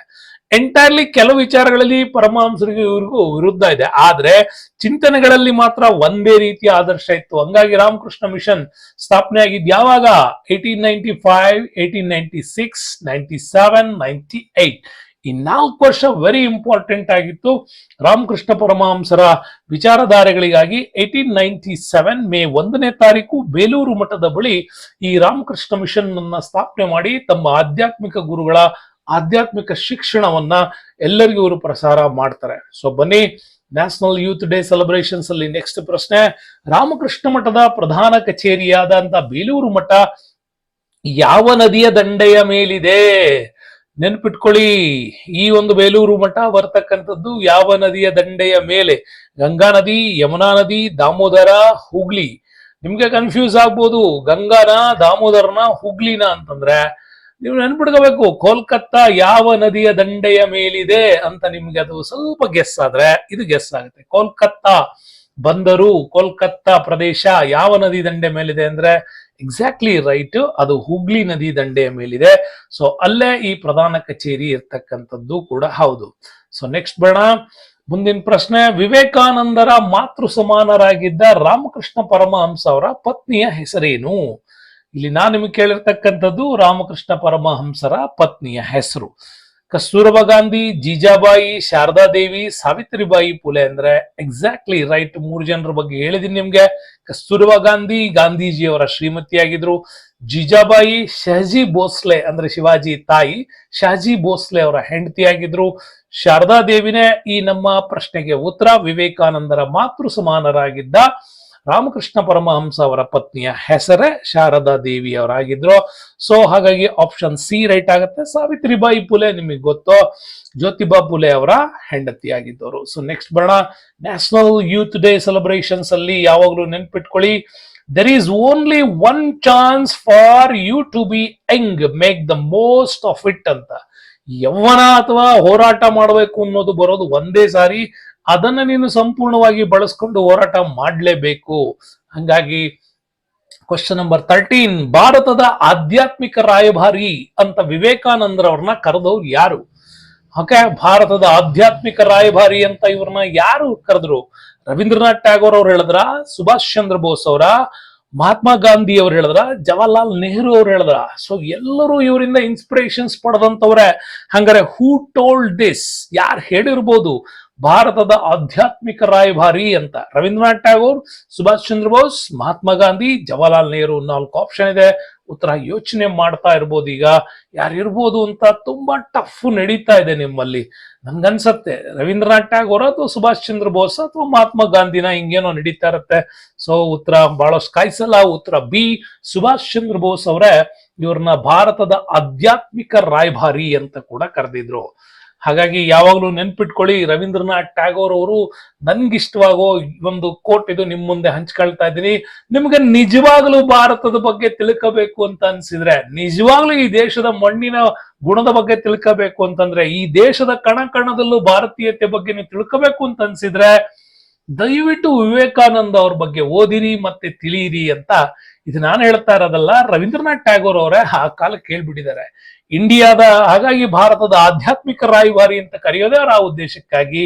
ವಿವೇಕಾನಂದರನ್ನ ಓದದೇ ಇದ್ದರೆ ಈ ಜನ್ಮ ಭಾರತದಲ್ಲಿ ಇದ್ದು ಫಲವೇನು ಅಂತ ಬಹಳಷ್ಟು ಕಡೆ ಸಂತರೆಲ್ಲ ಹೇಳ್ತಾ ಇರ್ತಾರೆ. ಹಂಗಾಗಿ ರವೀಂದ್ರನಾಥ್ ಟ್ಯಾಗೋರ್ ಅವರ ಬಹಳ ಚೆನ್ನಾಗಿ ಹೇಳಿರ್ತಕ್ಕಂಥ ಸ್ಟೇಟ್ಮೆಂಟು. ಹಾಗಾಗಿ ನೀವು ಸ್ವಾಮಿ ವಿವೇಕಾನಂದ ಅವ್ರ ಬಗ್ಗೆ ಓದ್ಬೇಕು. ನ್ಯಾಷನಲ್ ಯೂತ್ ಸೆಲೆಬ್ರೇಷನ್ಸ್ ಅಲ್ಲಿ ನೆಕ್ಸ್ಟ್ ಪ್ರಶ್ನೆ ಇದೆ ನೋಡಿ.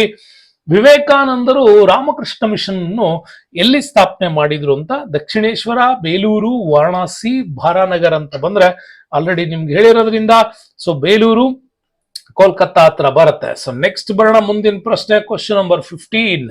ಹಾಗಾದ್ರೆ ರಾಮಕೃಷ್ಣ ಮಿಷನ್ ಅನ್ನ ಸ್ಥಾಪನೆ ಮಾಡಿದ್ರಲ್ಲ, ಅದರ ಧ್ಯೇಯ ವಾಕ್ಯ ಏನಿತ್ತು, ಅದರ ಮೋಟೋ ಏನಾಗಿತ್ತು? ಆತ್ಮಾನೋ ಮೋಕ್ಷಾರ್ಥಂ ಜಗದ್ದಿಥಾಯ ಚ ಸತ್ಯಮೇವ ಜಯತೆ, ಜನಸೇವೆಯೇ ಜನಾರ್ದನ ಸೇವೆ, ಸತ್ಯವೇ ಭಗವಂತ. ಸೊ ಯಾವ್ದು ಇರ್ಬೋದು? ಆತ್ಮಾನೋ ಮೋಕ್ಷಾರ್ಥಂ ಜಗದ್ದಿಥಾಯ ಚ ಸತ್ಯಮೇವ ಜಯತೆ, ಜನಸೇವೆಯೇ ಜನಾರ್ದನ ಸೇವೆ, ಸತ್ಯವೇ ಭಗವಂತ. 4 ಆಪ್ಷನ್ಸ್ ಇದೆ, A B C D.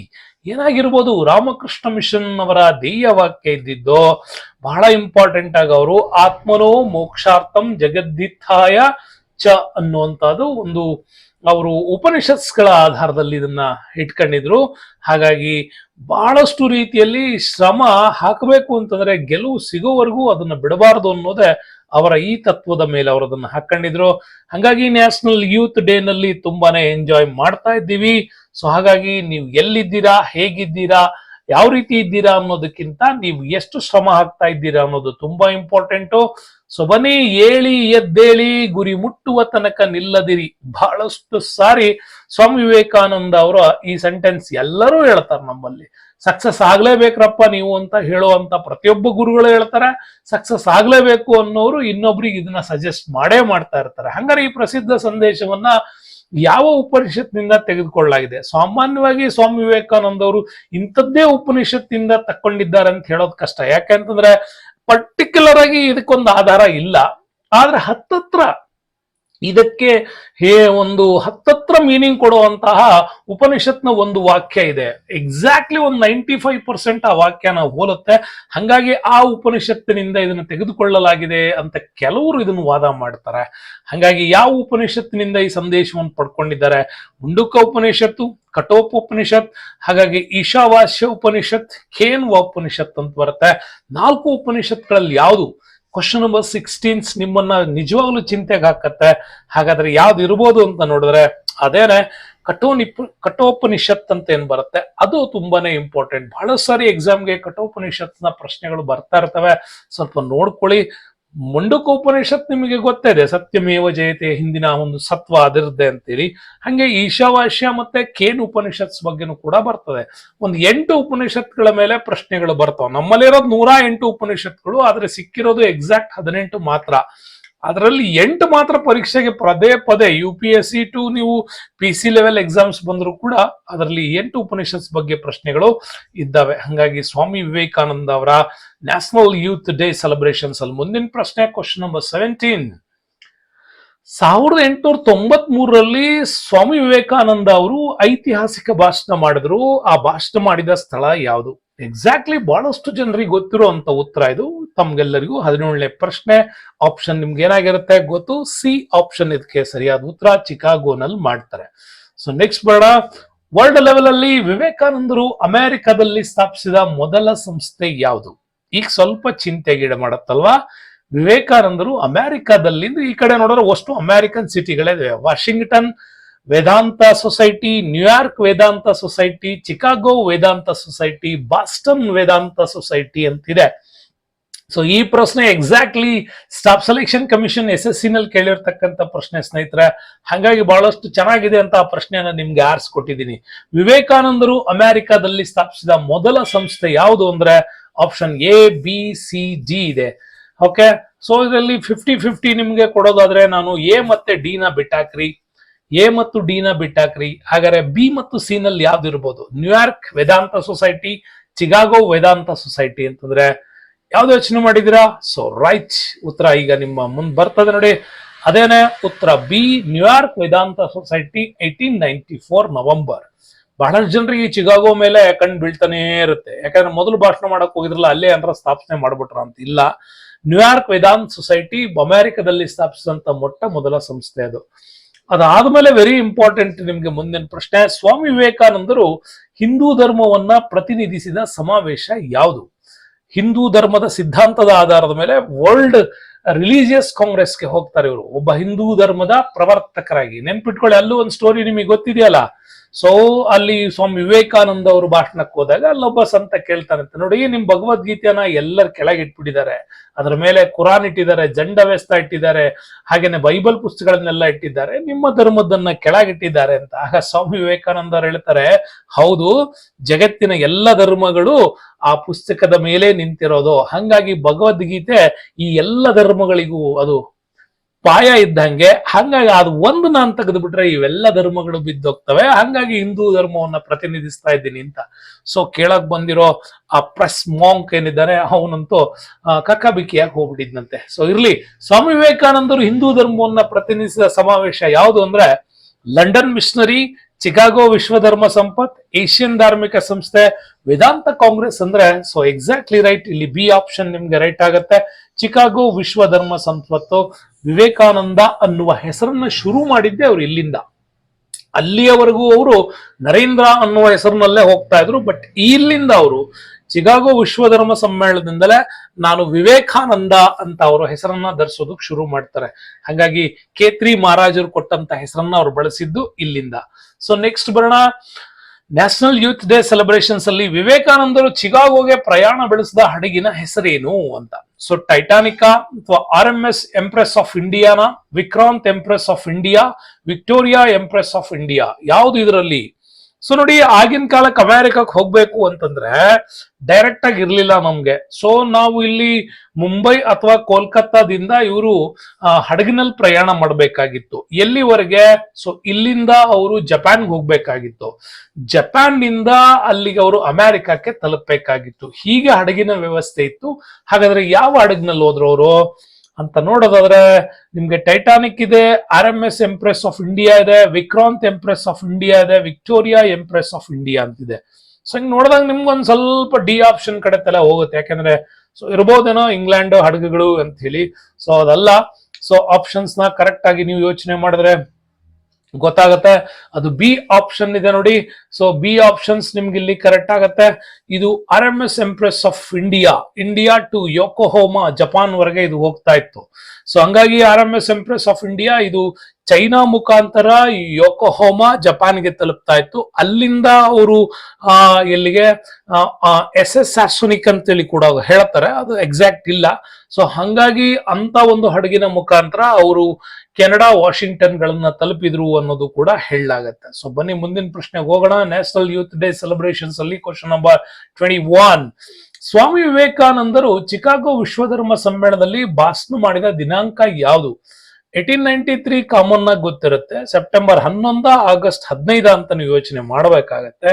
So A ಮತ್ತೆ ಬಿ ಆಪ್ಷನ್ಸ್ ಅಲ್ಲಿ ನೀವು ಯೋಚನೆ ಮಾಡ್ತಾ ಇದ್ರೆ ಎಕ್ಸಾಕ್ಟ್ಲಿ ರೈಟ್. ಸೆಪ್ಟೆಂಬರ್ 11ನೇ ತಾರೀಕು ಅವರು ಈ ಒಂದು ಸಮಾವೇಶದಲ್ಲಿ ಭಾಗವಹಿಸಿದ್ರು. ಸೊ ನೆಕ್ಸ್ಟ್ ಬರೋಣ, ಚಿಕಾಗೋ ಧರ್ಮ ಸಂಸತ್ನಲ್ಲಿ ವಿವೇಕಾನಂದರ ಭಾಷಣದ ಆರಂಭದ ಪದಗಳು ಹೇಗಿತ್ತು ಅಂತ. ಸೊ ಅಲ್ಲಿ ಬಂದಂತವ್ರು ಎಲ್ಲರೂ ಕೂಡ ಬಳಸ್ತಾ ಇದ್ದ ಪದಗಳೇ ಬೇರೆ, ಇವ್ರು ಬಳಸ್ತಿದ್ದೇ ಬೇರೆ. ಆಪ್ಷನ್ ಎ ಇದೆ ಬ್ರದರ್ಸ್ ಆಫ್ ದ ವರ್ಲ್ಡ್ ಅಥವಾ ladies and gentlemen, sisters and brothers of ಅಮೆರಿಕಾನ, ಫ್ರೆಂಡ್ಸ್ ಆಫ್ ಹ್ಯುಮಿನಿಟಿನ. ಸೊ ಎಲ್ಲರಿಗೂ ಗೊತ್ತಿದ್ದು ಬಹಳ ಈಸಿ ಪ್ರಶ್ನೆ. ಅವರು ಸಿ ಆಪ್ಷನ್ಸ್, ಇದು sisters and brothers of America ಅಂತ ತಕ್ಷಣ ಸುಮಾರು 1.5 ನಿಮಿಷಗಳ ಕಾಲ ಚಪ್ಪಾಳೆ ಹಾಕ್ಲಾಗಿತ್ತು. ಕರತಾಡನ ಅಂತ ಕೂಡ ಕರಿತೀವಿ. ಅಂದ್ರೆ ಒಳ್ಳೆ ಎಲ್ಲಾರು ಊಟಕ್ಕೆ ಹೋಗೋ ಟೈಮಲ್ಲಿ ಇವ್ರಿಗೆ ಭಾಷಣ ಕೊಟ್ಟಿದ್ರಂತೆ. ಸೊ ಎಲ್ಲರೂ ಊಟಕ್ಕೆ ಹೋಗ್ತಾ ಇದ್ದಾರೆ, ನಿಮ್ಗೆ ಈಗ ಭಾಷಣ ಕೊಟ್ಟಿದ್ದಾರೆ ಅಂತ ಅವಹೇಳನ ಮಾಡಿರ್ತಾರಂತೆ. ಆ ಸಂದರ್ಭದಲ್ಲೇ ಹೇಳ್ತಾರೆ, ನಾನು ಕೊಡೋಕ್ ಬಂದಿರೋದು ಆಧ್ಯಾತ್ಮಿಕ ಜ್ಞಾನ. ಸೊ ಹಂಗಾಗಿ ಆಧ್ಯಾತ್ಮದ ಬಗ್ಗೆ ಚಿಂತನೆ ಇದ್ದವ್ರು ಪ್ರತಿಯೊಬ್ಬರನ್ನು ಇಲ್ಲಿ ಕೂರ್ಸೋ ಪ್ರಯತ್ನ ನನಗೆ ಗೊತ್ತಿದೆ, ಅದನ್ನ ಮಾಡ್ತೀನಿ ಅಂದಾಗ ಎಲ್ಲಾರು ಬಂದು ಸೇರ್ಕೊಂಡ್ಬಿಟ್ಟಿದ್ರಂತೆ. ಹಂಗಾಗಿ ಸಿಸ್ಟರ್ಸ್ ಅಂಡ್ ಬ್ರದರ್ಸ್ ಆಫ್ ಅಮೆರಿಕಕ್ಕೆ ಅಷ್ಟೊಂದು ಪವರ್ಫುಲ್ ಆದಂತ ಇತ್ತಿತ್ತು. ಹಂಗಾಗಿ ನ್ಯಾಷನಲ್ ಯೂತ್ ಡೇ ನಲ್ಲಿ ಯಾವಾಗ ಹೇಳ್ತಾ ಇರ್ತೀನಿ, take risk in your life, if you win you may lead ಅಂತ, if you lose you may guide ಅಂತ. ನೀವು ಲೈಫಲ್ಲಿ ಒಂದ್ ಒಳ್ಳೆ ರಿಸ್ಕ್ ತಗೊಂಡು ಚೆನ್ನಾಗಿ ಸಾಧನೆ ಮಾಡಿ. ಸಾಧನೆ ಗೆದ್ರೆ ನೀವು ಇಡೀ ಲೀಡ್ ಮಾಡ್ತೀರಾ, ನಾಯಕತ್ವ ವಹಿಸ್ಕೋತೀರಾ. ಸೊ ನಿಮಗೆ ಸೋತ್ ಬಿಟ್ರ ತೊಂದ್ರೆ ಇಲ್ಲ, ಇನ್ನೊಬ್ರಿಗೆ ಮಾರ್ಗದರ್ಶನ ಮಾಡ್ಬೋದು ಅಂತ ಯಾವಾಗಲೂ ಹೇಳ್ತಾ ಇದ್ರು. ಸೊ ಆ ನಿಟ್ಟಿನಲ್ಲಿ ನಮ್ಮ ಪ್ರಶ್ನೆ ಇದೆ, ವಿವೇಕಾನಂದರು ಚಿಕಾಗೋಗೆ ಹೋಗುವ ಮೊದಲು ಯಾವ ದಕ್ಷಿಣ ಭಾರತದ ರಾಜರ ಆತಿಥ್ಯ ಸ್ವೀಕರಿಸಿದ್ದರೋ? ನೋಡಿ, ಮೈಸೂರಿನ 10ನೇ ಕೃಷ್ಣರಾಜ ಒಡೆಯರ್, ಹಾಗೆ ಭಾಸ್ಕರ ಸೇತುಪತಿ ಮದುರೈ, 2ನೇ ಪುಲಕೇಶಿ ಬಾದಾಮಿ, ವಿಕ್ರಮಾದಿತ್ಯ ಬಿಹಾರ್. ಯಾರ ಒಂದು ಸಂಪರ್ಕ ಪಡೆದಿದ್ರು ಅಂತ ಅದರಲ್ಲಿ ಡಿ ಆಪ್ಷನ್ ತೆಗೆದು ಬಿಡ್ಬೋದು ನೀವು. ವಿಕ್ರಮಾದಿತ್ಯ ಬಿಹಾರ ಬರಲ್ಲ. ಸಿ ಆಪ್ಷನ್ ತೆಗೆದು ಬಿಡ್ಬೋದು, ಬಾದಾಮಿ ಚಾಲುಕ್ಯರ 2ನೇ ಪುಲಕೇಶಿ ಕಾಲಕ್ಕಂತೂ ಇವ್ರು ಇರ್ಲಿಲ್ಲ ಅಂತ. ಯಾಕೆಂದ್ರೆ 7th ಸೆಂಚುರಿ ಇವ್ರು ಇರ್ಲಿಲ್ಲ, 12th ಸೆಂಚುರಿಯಲ್ಲಿ ಇದ್ದವ್ರು ಇವರು. ಹಾಗಾಗಿ ಅಲ್ಲ, 18th ಸೆಂಚುರಿ 19th ಸೆಂಚುರಿ ಮನುಷ್ಯ. ಸೊ ಯಾವ್ದು ಅಂತ ಹೇಳ್ತೀರಾ? ಸೊ ಎರಡರಲ್ಲಿ ಒಬ್ರು, ಎ ಆರ್ ಬಿ ಅಂತಂದ್ರೆ ಎಕ್ಸಾಕ್ಟ್ಲಿ ರೈಟ್. ಇಬ್ರು ಮೀಟ್ ಆಗಿದ್ರು ಅವರು, ಇಬ್ಬರ ಆಸ್ಥಾನಕ್ಕೂ ಕೂಡ ಬಂದಿದ್ರು. ವಿವೇಕಾನಂದರು ಚಿಕಾಗೋಗೆ ಹೋಗುವ ಮೊದಲು ದಕ್ಷಿಣ ಭಾರತದ ರಾಜರ ಆತಿಥ್ಯ ಸ್ವೀಕರಿಸಿದ್ರು. ಅದು 10ನೇ ಕೃಷ್ಣರಾಜ ಒಡೆಯರ್ ಮತ್ತೆ ಭಾಸ್ಕರ ಸೇತುಪತಿ ರಾಮ್ರಾಡ್ನ ರಾಜನನ್ನ ಕೂಡ ಇವರು ಭೇಟಿ ಆಗಿದ್ರು. ಸೊ ನೆಕ್ಸ್ಟ್ ಬೇಡ, ನ್ಯಾಷನಲ್ ಯೂತ್ ಡೇ ನಲ್ಲಿ rise awake and do not stop until the goal. ವಿವೇಕಾನಂದರು ಎಷ್ಟು ಬಾರಿ ಅಮೆರಿಕಕ್ಕೆ ಭೇಟಿ ನೀಡಿದ್ರು? ಇದೊಂದು ಈಸಿಯಸ್ಟ್ ಪ್ರಶ್ನೆ. ಅಮೆರಿಕಕ್ಕೆ ಇವರು 2 ಬಾರಿ ಭೇಟಿ ನೀಡಿದ್ರು, 1893 ಅಂಡ್ 1899. ಇದೊಂದು ಈಸಿ ಪ್ರಶ್ನೆ, ಹಂಗಾಗಿ ಮುಂದೆ ಹೋಗ್ತಾ ಇದ್ದೀನಿ. So 3 golden rules of Swami Vivekananda. Vivekananda ಅವ್ರದ್ದು 3 ಗೋಲ್ಡನ್ ರೂಲ್ಸ್ ಗಳಿದೆ, ಯಾವತ್ತು ಮರಿಬೇಡಿ, ನೆನ್ಪಿಟ್ಕೊಳ್ಳಿ. Who is helping you, who is helping you, don't forget them. ನಿಮ್ಗೆ ಸಹಾಯ ಮಾಡಿದವ್ರನ್ನ ಯಾವತ್ತು ಮರಿಬೇಡಿ. ಹೂ ಈಸ್ ಲವಿಂಗ್ ಯು, ನಿಮ್ಮನ್ನ ಯಾರು ತುಂಬಾ ಪ್ರೀತಿಸಿದ್ರೋ, ಡೋಂಟ್ ಹೇಟ್ ದೆಮ್, ಅವ್ರನ್ನ ಯಾವತ್ತು ಕೂಡ ಹೇಟ್ ಮಾಡಬೇಡಿ. ಹೂ ಈಸ್ ಬಿಲೀವ್ ಯು, ಯಾವತ್ತು ನಿಮ್ಮನ್ನ ಬಹಳಷ್ಟು ನಂಬಿಕೆಯನ್ನ ನಿಮ್ಮ ಮೇಲೆ ಇಟ್ಟಿದ್ದಾರೋ ಅವರಿಗೆ ಯಾವತ್ತು ಕೂಡ ಡೋಂಟ್ ಚೀಟ್ ದೆಮ್, ಅವ್ರಿಗೆ ಮಾತ್ರ ಯಾವತ್ತು ಮೋಸ ಮಾಡಬೇಡಿ ಅಂತ 3 ಗೋಲ್ಡನ್ ರೂಲ್ಸ್ ಅನ್ನ ಸ್ವಾಮಿ ವಿವೇಕಾನಂದರು ಲೈಫ್ ಸಕ್ಸಸ್ ಅಲ್ಲಿ ಇದು ಬೇಕು ಅಂತ ಕೂಡ ಹೇಳ್ತಾರೆ. ಸೊ ಬನ್ನಿ ಮುಂದಿನ ಪ್ರಶ್ನೆಗೆ ಹೋಗೋಣ. ಕ್ವಶನ್ ನಂಬರ್ ಅಲ್ಲಿ ನಿಮ್ಗೆ 25 ಇದೆ. ವಿವೇಕಾನಂದ ಅವರು ಯಾವ ವರ್ಷದಲ್ಲಿ ಕನ್ಯಾಕುಮಾರಿಗೆ ಭೇಟಿ ನೀಡಿ ಸಮುದ್ರದ ನಡುವಿನ ಬಂಡೆಯ ಮೇಲೆ ಧ್ಯಾನ ಮಾಡಿದ್ರು ಅಂತ? 1991, 92, 93 ಈ 4 ಇಯರ್ ಅಲ್ಲಿ ಯಾವ ವರ್ಷದಲ್ಲಿ ವಿವೇಕಾನಂದರು ಕನ್ಯಾಕುಮಾರಿಗೆ ಭೇಟಿ ನೀಡಿಬಿಟ್ಟು ಸಮುದ್ರದ ನಡುವಿನ ಬಂಡೆಯ ಮೇಲೆ ಧ್ಯಾನ ಮಾಡಿದ್ರು ಅಂತ ನೋಡಿದ್ರೆ option A, B, C, D ಇದೆ. 4 ಆಪ್ಷನ್ಸ್ ಅಲ್ಲಿ ಯಾವುದು? ಸೊ 1892, 1892 ಡಿಸೆಂಬರ್ 24ರಿಂದ 27ರವರೆಗೆ ಇವರು ಭೇಟಿ ನೀಡಿದ್ರು. ಅಲ್ಲಿ ಅವರು ತಮ್ಮ ಆಧ್ಯಾತ್ಮದ ಒಂದು ದೊಡ್ಡ ತಪಸ್ಸಿನ ರೀತಿಯೇ ಕೂತ್ಬಿಟ್ಟಿದ್ರು, ಅಷ್ಟೊಂದು ಮನಸ್ಸನ್ನ ಕೇಂದ್ರೀಕೃತಗೊಳಿಸಿದ್ರು. ಅದನ್ನ ಇವತ್ತು ಕೂಡ ಶ್ರೀಪಾದ ಶಿಲೆ ಅಂತಾನೂ ಕೂಡ ಕರೀತಾರೆ.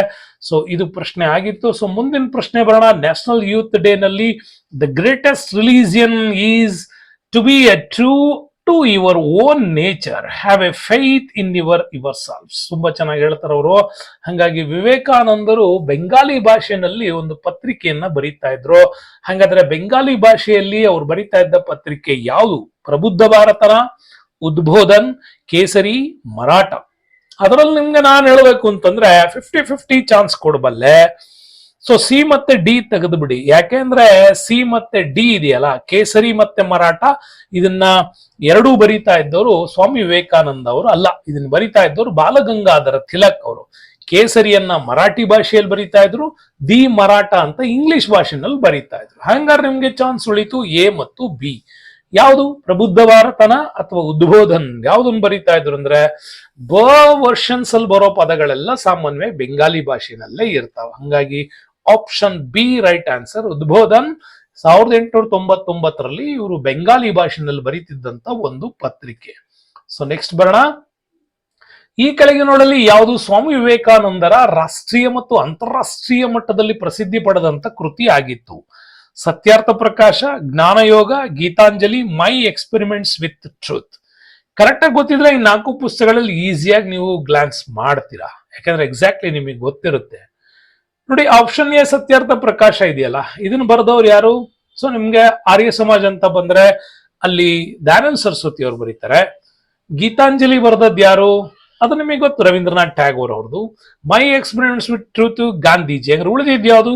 B, one and only option B ಇದಕ್ಕೆ ನಿಮ್ಗೆ ಸರಿಯಾದ ಉತ್ತರ ಆಗತ್ತೆ. So Jnanayoga right answer. So ಮುಂದಿನ ಪ್ರಶ್ನೆಗೆ ಹೋಗೋಣ. ವಿವೇಕಾನಂದರು ಸಂಪಾದಿಸಿದ ಇಂಗ್ಲಿಷ್ ಪತ್ರಿಕೆ, ಮಾಸ ಪತ್ರಿಕೆ ಯಾವುದು? ನ್ಯೂ ಇಂಡಿಯಾ, ಪ್ರಬುದ್ಧ Bharat, Young India, Commonwealth. 4 very interesting ಇದರಲ್ಲಿ.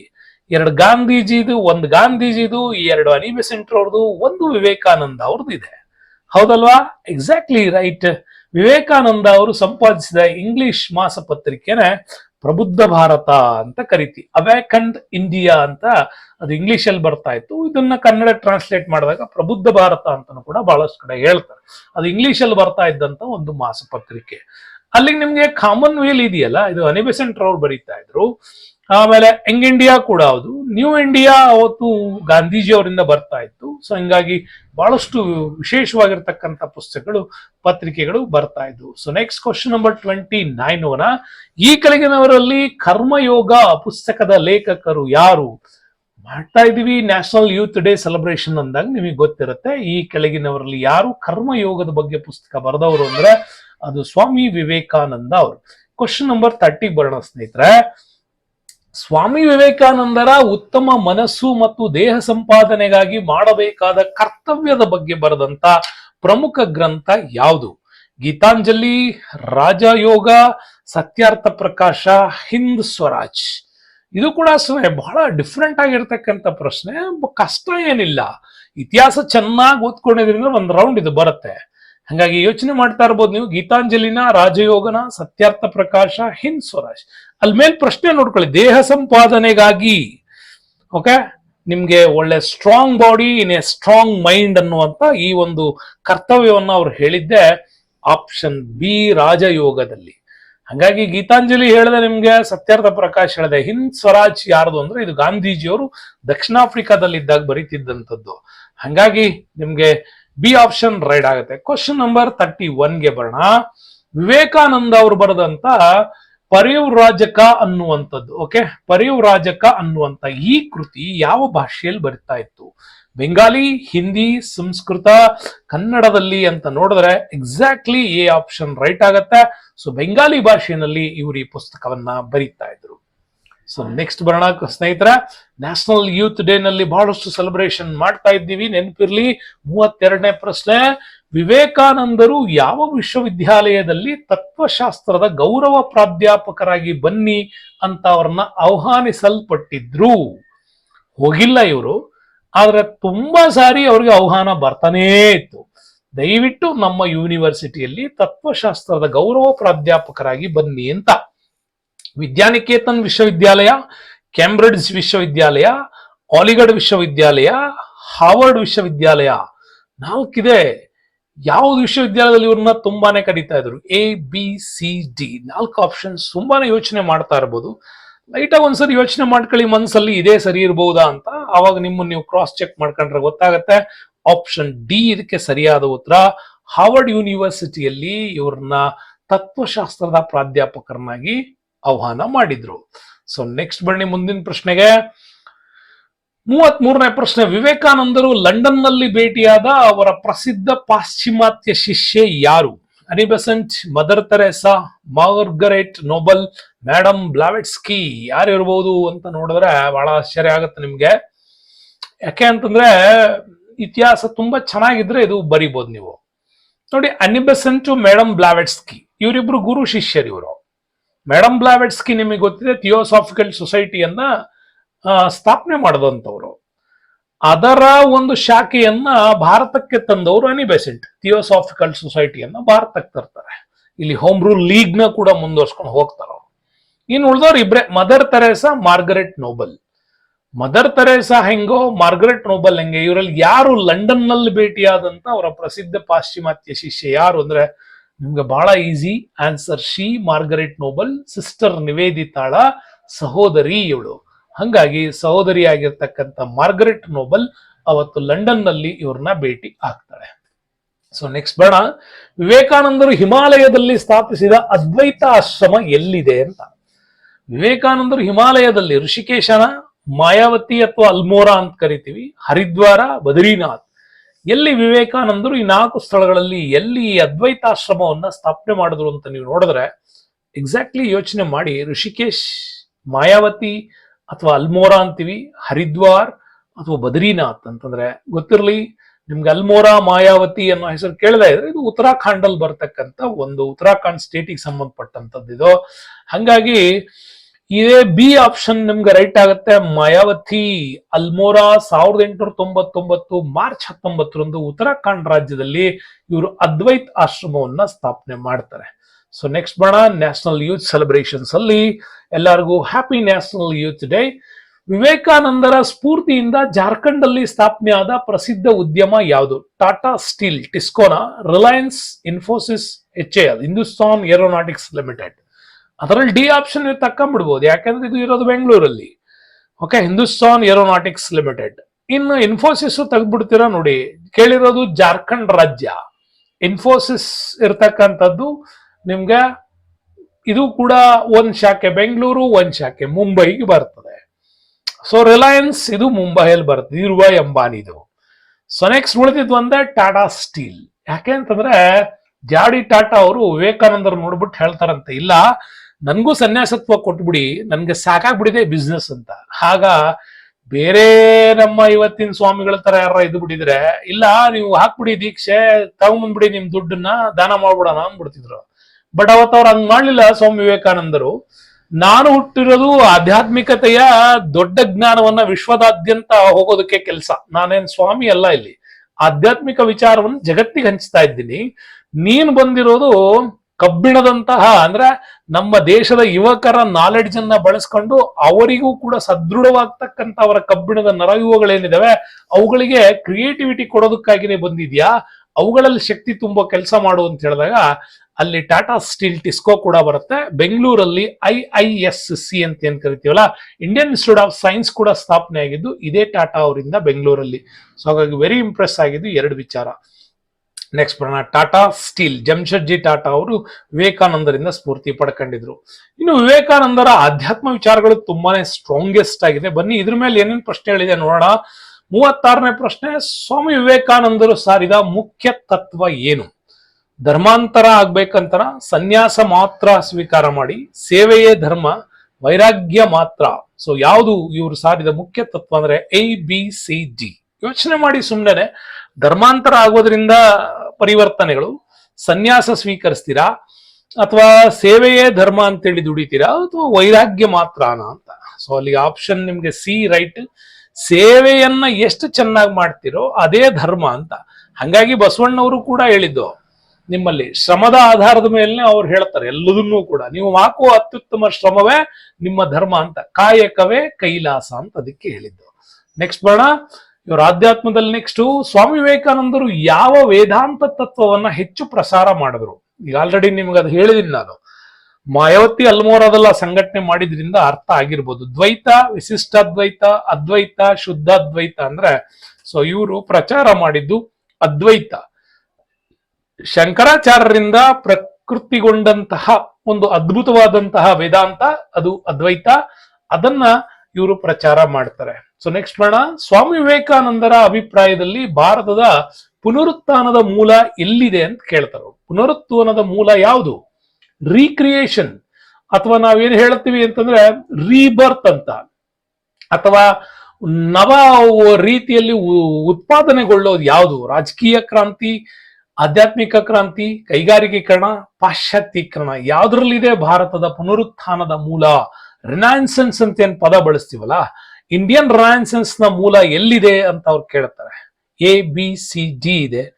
ಆಪ್ಷನ್ ಬಹಳ ಜನ ಸಿ ಮತ್ತೆ ಡಿ ಯೋಚನೆ ಮಾಡ್ತೀರಾ. ಇಲ್ಲ, ಆಧ್ಯಾತ್ಮ ವಿಚಾರದಲ್ಲಿ ಭಾರತದ ಆಧ್ಯಾತ್ಮಿಕ ಶಕ್ತಿಯಲ್ಲೇ ಇದರ ಒಂದು ರಿನೈನ್ಸೆನ್ಸ್ ಇದೆ ಅಂತ ಹೇಳ್ತಾರೆ. ಸೊ ನೆಕ್ಸ್ಟ್ ಬನ್ನಿ, ದ ಗ್ರೇಟೆಸ್ಟ್ ರಿಲಿಜಿಯನ್ಸ್ ಬಗ್ಗೆ ಅವ್ರು ಮಾತಾಡ್ತಾ, ನ್ಯಾಷನಲಿಸಮ್ ಈಸ್ ಎ ಸ್ಪಿರಿಚುಯಾಲಿಟಿ ಅಂತ ಹೇಳಿದವ್ರು ಯಾರು? ಇವರ ವಿಚಾರದಲ್ಲಿ ಬಹಳ ಮುಖ್ಯವಾಗಿ ಬರುತ್ತೆ ಅದು ನ್ಯಾಷನಲಿಸಮ್, ರಾಷ್ಟ್ರೋ ಪರಮೋ ಧರ್ಮ ಅನ್ನುವಂತ ವಿಚಾರ ಅವ್ರದ್ದು. ಅರವಿಂದ್ ಘೋಷ್, ಸ್ವಾಮಿ ವಿವೇಕಾನಂದ, ಬಾಲ್ ಗಂಗಾಧರ್ ತಿಲಕ್, ಗಾಂಧೀಜಿ, ಹಿಂಗ್ ಹೇಳಿದವ್ರು ಯಾರು? ನ್ಯಾಷನಲಿಸಮ್ ಸ್ಪಿರಿಚುಯಾಲಿಟಿ ಬಗ್ಗೆ ಮೊದಲು ಭಾರತದಲ್ಲಿ ಮಾತಾಡಿದವ್ರೆ ಸ್ವಾಮಿ ವಿವೇಕಾನಂದರು. ಧರ್ಮ ಅಂದ್ರೆ ನೀವು ಯಾವ್ದೋ ಧರ್ಮ ವಿಚಾರ ಅಲ್ಲ, ರಾಷ್ಟ್ರೀಯತೆ ಮಟ್ಟದಲ್ಲಿ ನಮ್ಮನ್ನು ನಾವು ಗುರುತಿಸ್ಕೊಳ್ಳೋದಕ್ಕೆ ಇದು ಒಂದು ಆಧಾರ ಅಂತ ಹೇಳ್ತಾರೆ. ನೆಕ್ಸ್ಟ್ ಪ್ರಶ್ನೆ, ಕ್ವಶನ್ ನಂಬರ್ 40, ಸ್ವಾಮಿ ವಿವೇಕಾನಂದರ ಭಾಷಣಗಳು ಯಾವ ವಿಷಯಕ್ಕೆ ಹೆಚ್ಚು ಒತ್ತು ಕೊಟ್ಟಿತ್ತು ಅಂತ ನೋಡಿ. ನೆನಪಿರ್ಲಿ, ಇವರ ಭಾಷಣಗಳಿಂದ ಇನ್ಸ್ಪೈರ್ ಆದವರು ತುಂಬಾನೇ ಜನರಿದ್ದಾರೆ. ಇವರ ಇಡೀ ಭಾಷಣಗಳನ್ನ ಇವರ ಭಾಷಣದಿಂದ ಇನ್ಸ್ಪೈರ್ ಪಡೆದ್ಬಿಟ್ಟು ಅದನ್ನೆಲ್ಲ ದಾಖಲೆ ಮಾಡಿ ಭಾರತಕ್ಕೆ ಬಂದ್ಬಿಟ್ಟು ಭಾರತದಲ್ಲಿ ಅದನ್ನ ಪ್ರಚಾರ ಮಾಡಿಕೊಟ್ಟು ಇವತ್ತಿಗೂ ವಿವೇಕಾನಂದರ ಬಗ್ಗೆ ತಿಳ್ಕೊಳಕ್ಕೆ ಆ ಒಬ್ಬ ಪುಣ್ಯಾತ್ಮ ಆತ ಕಂಟಿನ್ಯೂ ಅಮೆರಿಕಾದಿಂದ ಫ್ರಾನ್ಸ್ ಲಂಡನ್ ನಿಂದ ಸ್ವಾಮಿ ವಿವೇಕಾನಂದರ ಭಾಷಣಗಳನ್ನ ಬರಿತಾ ಬರಿತಾ ಬರಿತಾ ಭಾರತಕ್ಕೂ ಬರ್ತಾನೆ. ಚೆನ್ನೈನಲ್ಲಿ ಅವನು ಸತ್ತೋಗ್ತಾನೆ. ಇಲ್ಲೇ ಅವನನ್ನ ಒಂದು ಇಟ್ಟಿದ್ದಾರೆ. ಸೊ ಅಂದ್ರೆ ಅವನನ್ನ ಹೂತ್ ಹಾಕಿದ್ರು. ಸೊ ಅಷ್ಟ್ರ ಮಟ್ಟಿಗೆ ಭಾರತವನ್ನ ಅವನು ಪ್ರೀತಿಸೋದಕ್ಕೆ ಶುರು ಮಾಡ್ದ. ಅಂತ ವ್ಯಕ್ತಿಯ ಯಾರು ಅಂತ ನನ್ಗೆ ಕಮೆಂಟ್ ಅಲ್ಲಿ ತಿಳಿಸಿ. ಇವತ್ತು ವಿವೇಕಾನಂದರ ಕಂಪ್ಲೀಟ್ ಭಾಷಣಗಳು ನಿಮ್ಗೆ ಸಿಗ್ತದೆ ಅಂದ್ರೆ ಆ ಪುಣ್ಯಾತ್ಮನ್ ಕೊಡುಗೆನೆ. ಹಾಗಾಗಿ ಸ್ವಾಮಿ ವಿವೇಕಾನಂದರ ಭಾಷಣಗಳು ಯಾವ ವಿಷಯಕ್ಕೆ ಹೆಚ್ಚು ಒತ್ತಡ ಇಡ್ತವೆ? ರಾಜಕೀಯ, ವಿಜ್ಞಾನ, ಮಾನವ ಸೇವೆ ಮತ್ತು ಆತ್ಮಶಕ್ತಿ, ಯುದ್ಧ ಅಂತಂದ್ರೆ ಎಕ್ಸಾಕ್ಟ್ಲಿ ನಿಮ್ಗೆ ಸಿ ಆಪ್ಷನ್ ರೆಡಿ ಆಗತ್ತೆ. ಮಾನವ ಸೇವೆ ಮತ್ತು ಆತ್ಮಶಕ್ತಿ ವಿವೇಕಾನಂದ ಭಾಷಣಗಳ ಕಂಪ್ಲೀಟ್ ಸಾರ ಅದರಲ್ಲೇ ಬರೋದು. ನೆಕ್ಸ್ಟ್ ನೋಡಿ ಪ್ರಶ್ನೆ, ಕ್ವಶನ್ ನಂಬರ್ 41 ಇದೆ. ಸ್ವಾಮಿ ವಿವೇಕಾನಂದರ ಪ್ರಕಾರ ಧರ್ಮ ಅಂದ್ರೆ ಏನು? What is religion? ಪೂಜೆ ಮಾಡ್ಕೊಂಡಿರೋದ ಅಥವಾ ಆಚರಣೆ ಮಾಡ್ಕೊಂಡಿರೋದ, ಮಾನವತೆಯ ಸೇವೆ ಮಾಡ್ಬೇಕಾ ಅಥವಾ ತಪಸ್ ಮಾಡ್ಕೊಂಡಿರೋದ? ಅಂದ್ರೆ ನೋಡಿ, ಯಾವಾಗಲೂ ಇವರು ಸರ್ವಿಸ್ಗೆ ತುಂಬಾನೇ ಆದ್ಯತೆ ಕೊಟ್ಟಿದ್ರು. ಹಂಗಾಗಿ ABCD ಆಪ್ಷನ್ ಅಲ್ಲಿ ನಿಮ್ಮ ಉತ್ತರ ಸಿ ಆಗತ್ತೆ, ಮಾನವತೆಯ ಸೇವೆ. ಮತ್ತೆ ಸ್ವಾಮಿ ವಿವೇಕಾನಂದರು ಪಾಶ್ಚಾತ್ಯ ಜಗತ್ತಿಗೆ ಪರಿಚಯಿಸಿದ ಭಾರತದ ಶಕ್ತಿ ಯಾವುದು ಅಂತ ಹೇಳ್ತಾರೆ. ಸೊ ವರ್ಲ್ಡ್ ಲೆವೆಲ್ ಅಲ್ಲಿ ಭಾರತವನ್ನ ಗುರುತಿಸೋ ಹಂಗ್ ಮಾಡಿದವ್ರು ಇವರು. ಹಂಗಾಗಿ ವರ್ಲ್ಡ್ ಲೆವೆಲ್ ನಲ್ಲೇ ಇವರಿಗೆ ಸಿಡಿಲ ಸಂತ ಅಂತಾನೆ ಕರೆಯೋದು. ಪಾಶ್ಚಾತ್ಯ ಜಗತ್ತಿಗೆ ಭಾರತವನ್ನ ಇನ್ನೊಂದು ರೀತಿಯಲ್ಲಿ ಪರಿಚಯಿಸಿದರು ಇವರು. ಭಾರತೀಯ ರಾಜಕೀಯ ವ್ಯವಸ್ಥೆ, ಭಾರತೀಯ ಯೋಗ ಮತ್ತು ವೇದಾಂತ, ಭಾರತೀಯ ಕೃಷಿ, ಭಾರತೀಯ ಸೇನಾ ಶಕ್ತಿ ಅಂತಂದ್ರೆ ಆಲ್ರೆಡಿ ಹೇಳ್ತಾ ಇದ್ದೀನಿ ಅವರ ಸಂಪೂರ್ಣ ರಿಲಿಜಿಯಸ್ಟಿಕ್ ಮ್ಯಾನರ್ ಅಲ್ಲಿ ಏನಿತ್ತು ಅಂತ. ಹಂಗಾಗಿ ABCD ಆಪ್ಷನ್ಸ್ ಅಲ್ಲಿ ಆನ್ಸರ್ ಬಿ ನಿಮ್ಗಿದು ರೈಟ್ ಆಗುತ್ತೆ, ಭಾರತೀಯ ಯೋಗ ಮತ್ತು ವೇದಾಂತ. ನೆಕ್ಸ್ಟ್ ಕ್ವಶನ್ ನಂಬರ್ 43 ಇದೆ ನೋಡಿ. ಭಾರತ ಮತ್ತು ವಿಶ್ವದಾದ್ಯಂತ ಸ್ವಾಮಿ ವಿವೇಕಾನಂದ ಅವರನ್ನ ಯಾವ ರೂಪದಲ್ಲಿ ಗುರುತಿಸ್ತಾರೆ? ಧಾರ್ಮಿಕ ಸುಧಾಕರು ಅಂತನ, ರಾಷ್ಟ್ರಭಕ್ತ ಸನ್ಯಾಸಿ ಅಂತನ, ಸಾಮಾಜಿಕ ಚಿಂತಕರು ಅಂತ ಹೇಳ್ತೀರಾ ಅಥವಾ ಮೇಲಿನ ಎಲ್ಲವೂ ರೈಟಾ? ಯಾವ್ದ್ರಲ್ಲಿ? ಬಹಳಷ್ಟು ಜನ ಒಂದೇ ವಿಚಾರದಲ್ಲಿ ನೀವು ಅವ್ರನ್ನ ನೋಡ್ಲಿಕ್ಕೆ ಆಗಲ್ಲ. ವಿಶ್ವದಾದ್ಯಂತ ಸ್ವಾಮಿ ವಿವೇಕಾನಂದರನ್ನ ಹಲವು ರೂಪದಲ್ಲಿ ಗುರುತಿಸಿದ್ರು. ಬಹಳಷ್ಟು ವಿಭಿನ್ನವಾದ ವಿಚಾರಗಳು ಇದ್ದ ಅವರಲ್ಲಿ. ABCD ಆಪ್ಷನ್ ಇದೆ. ಸೊ ನಿಮ್ಗೆ ಡಿ ರೈಟ್. ಕೆಲವರು ಧಾರ್ಮಿಕ ಸುಧಾರಕರು ಅಂತಾನೆ ಇವ್ರನ್ನ ನೋಡ್ತಾರೆ, ಕೆಲವರು ರಾಷ್ಟ್ರಭಕ್ತ ಸನ್ಯಾಸಿ ಅಂತ ನಮ್ ದೇಶದಲ್ಲಿ ನೋಡ್ತೀವಿ, ಸಾಮಾಜಿಕ ಚಿಂತಕ ಅಂದ್ರೆ ವರ್ಲ್ಡ್ ಲೆವೆಲ್ ಅಲ್ಲಿ ಇವ್ರನ್ನ ನೋಡ್ತಾರೆ. ಸೊ ನೆಕ್ಸ್ಟ್ ಬಂದ್ರೆ ಕ್ವಶನ್ ನಂಬರ್ 44 ಇದೆ ನೋಡಿ. ಈ ಕೆಳಗಿನ ಹೇಳಿಕೆಗಳನ್ನ ಪರಿಗಣಿಸಿ. ಕೆಳಗಡೆ ಆಯ್ಕೆಗಳನ್ನು ಕೊಟ್ಟಿದ್ದಾರೆ. 1 ಸರಿನಾ, 2 ಸರಿನಾ, 1 ಮತ್ತೆ 2 ಸರಿನಾ ಅಥವಾ 2 ಸರಿ ಇಲ್ವಾ?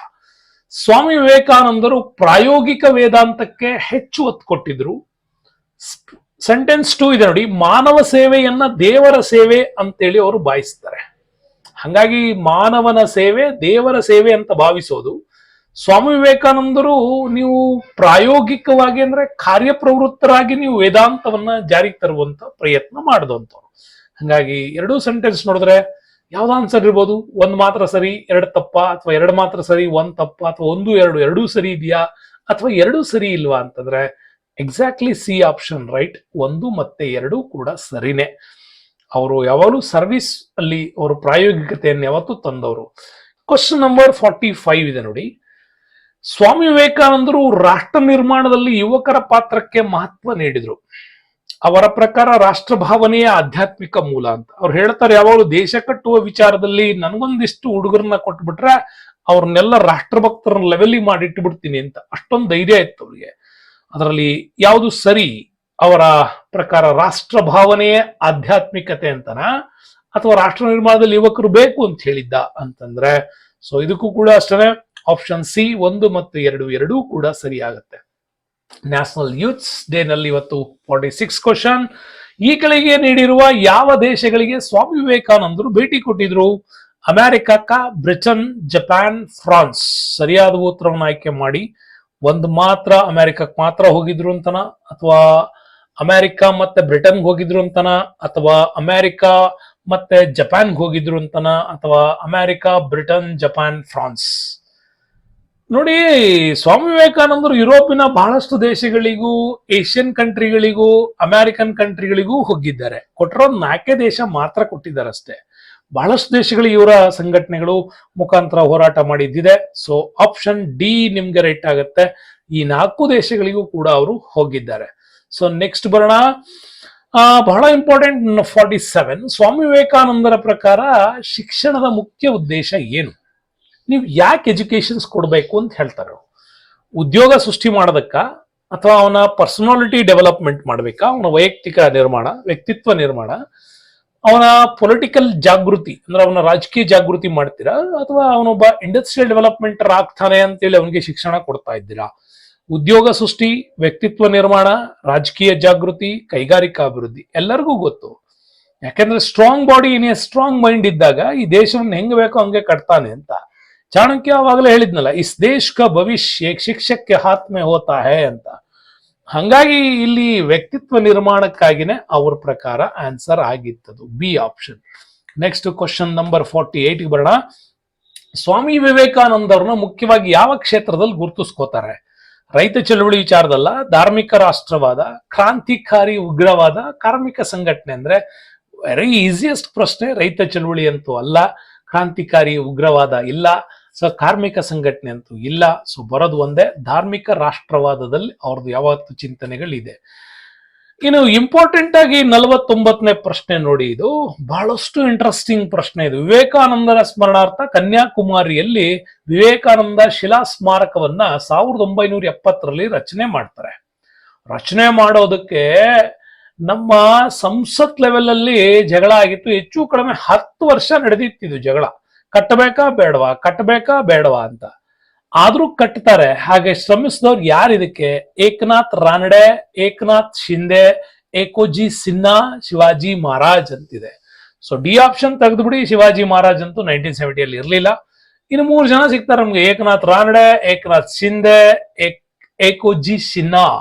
ಅಂದ್ರೆ ಎಕ್ಸಾಕ್ಟ್ ಆನ್ಸರು ಏಕನಾಥ್ ರಾನಡೆ ಅವರು. ಸೊ ಯಾಕೆಂದ್ರೆ ಅವತ್ತು ಲಾಲ್ ಬಹದ್ದೂರ್ ಶಾಸ್ತ್ರಿ ಅವ್ರ ಸರ್ಕಾರ ಇತ್ತು. ಲಾಲ್ ಬಹದ್ದೂರ್ ಶಾಸ್ತ್ರಿ ಅವ್ರ ಸರ್ಕಾರದಲ್ಲಿ ಸುಮಾರು 370ಕ್ಕೂ ಅಧಿಕ ಜನರ ಸಹಿಯನ್ನ ಸಂಗ್ರಹಿಸಿ ಕಟ್ಟಲೇಬೇಕು ಅಂತ ಜವಾಹರ್ಲಾಲ್ ನೆಹರು ಪೀರಿಯಡ್ ಇಂದನೂ ಒತ್ತಾಯ ನಡೀತಾ ಇತ್ತು. ಆದ್ರೆ ಧಾರ್ಮಿಕ ವಿಚಾರದಲ್ಲಿ ಸರ್ಕಾರದ ಹಣವನ್ನ ಬಳಸೋದು ಬೇಡ ಅಂತ ಅವ್ರು ಅಂತ ಇದ್ರು. ಆದ್ರೂ ಇದನ್ನು ಮಾಡ್ತಾರೆ. ಜವಾಹರ್ಲಾಲ್ ನೆಹರು ಅವ್ರ ಪೀರಿಯಡ್ ಅಲ್ಲಿ 2 ದೇವಸ್ಥಾನಗಳು ಹಂಗಾಗಿದೆ. ಒಂದು ಸೋಮನಾಥ ದೇವಾಲಯ, ಅವತ್ತು ಸರ್ದಾರ್ ಪಟೇಲ್ ಅವರು ಮಾಡ್ಲೇಬೇಕು ಅಂದಿದ್ದಕ್ಕೆ ಅದಾಯ್ತು. ಬಾಬು ರಾಜೇಂದ್ರ ಪ್ರಸಾದ್ ಉದ್ಘಾಟನೆ ಮಾಡ್ತಾರೆ. ಸೊ ಇದು ಕೂಡ ಅಷ್ಟೇ, ಅವ್ರು ಇರೋವರೆಗೂ ಸಿಕ್ಕಿರ್ಲಿಲ್ಲ. ಅನಂತರ ಲಾಲ್ ಬಹದ್ದೂರ್ ಶಾಸ್ತ್ರಿ ಒಪ್ಪಿಗೆಯನ್ನು ಪಡೆದ್ಬಿಟ್ಟು ಏಕನಾಥ್ ರಾನಡೆ ಅವರು ಇದನ್ನ ಕಟ್ತಾರೆ. ಯಾಕೆಂದ್ರೆ ಭಾರತದ ಆಧ್ಯಾತ್ಮಿಕ ಶಕ್ತಿ ಕೇಂದ್ರ ಮಾಡ್ಬೇಕು ಇದನ್ನ ಅಂತ. ಹಂಗಾಗಿ ವಿವೇಕಾನಂದರ ಸ್ಮರಣಾರ್ಥ ವಿವೇಕಾನಂದ ಶಿಲಾ ಸ್ಮಾರಕವನ್ನ ಇಲ್ಲಿ ರಚನೆ ಮಾಡ್ತಾರೆ. ಕ್ವಶನ್ ನಂಬರ್ 50 ಇದೆ ನೋಡಿ. The final questions. ವಿವೇಕಾನಂದರು ಸಮಾಜದ ಉದ್ಧಾರಕ್ಕಾಗಿ ಪ್ರತಿಪಾದಿಸಿದ ಸಿದ್ಧಾಂತ ಯಾವುದು?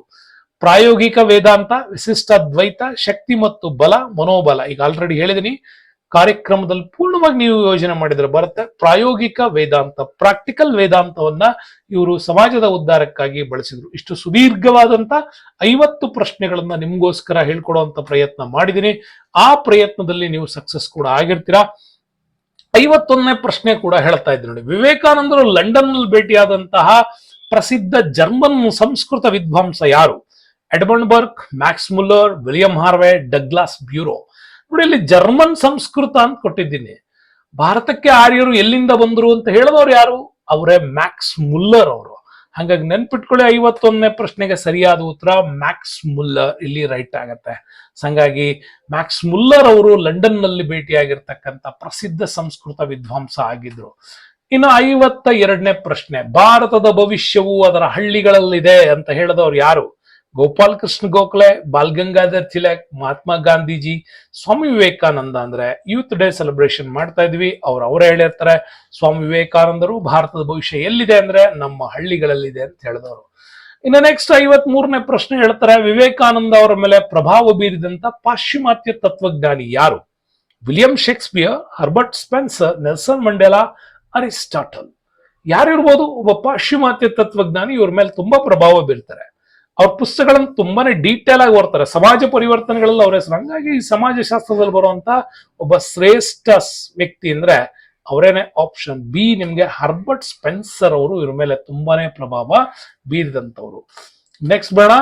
ವಿವೇಕಾನಂದರ ಸ್ಫೂರ್ತಿಯಿಂದ ಮೈಸೂರು ಸಂಸ್ಥಾನದಲ್ಲಿ ದಲಿತರಿಗಾಗಿ ಶಾಲೆಗಳನ್ನು ಆರಂಭಿಸಿದ ರಾಜರು ಯಾರು? ದಲಿತರಿಗಾಗಿ ಸ್ಕೂಲ್ ಕಟ್ಟಲೇಬೇಕು ಅಂತ ಮಾಡಿದ್ದು.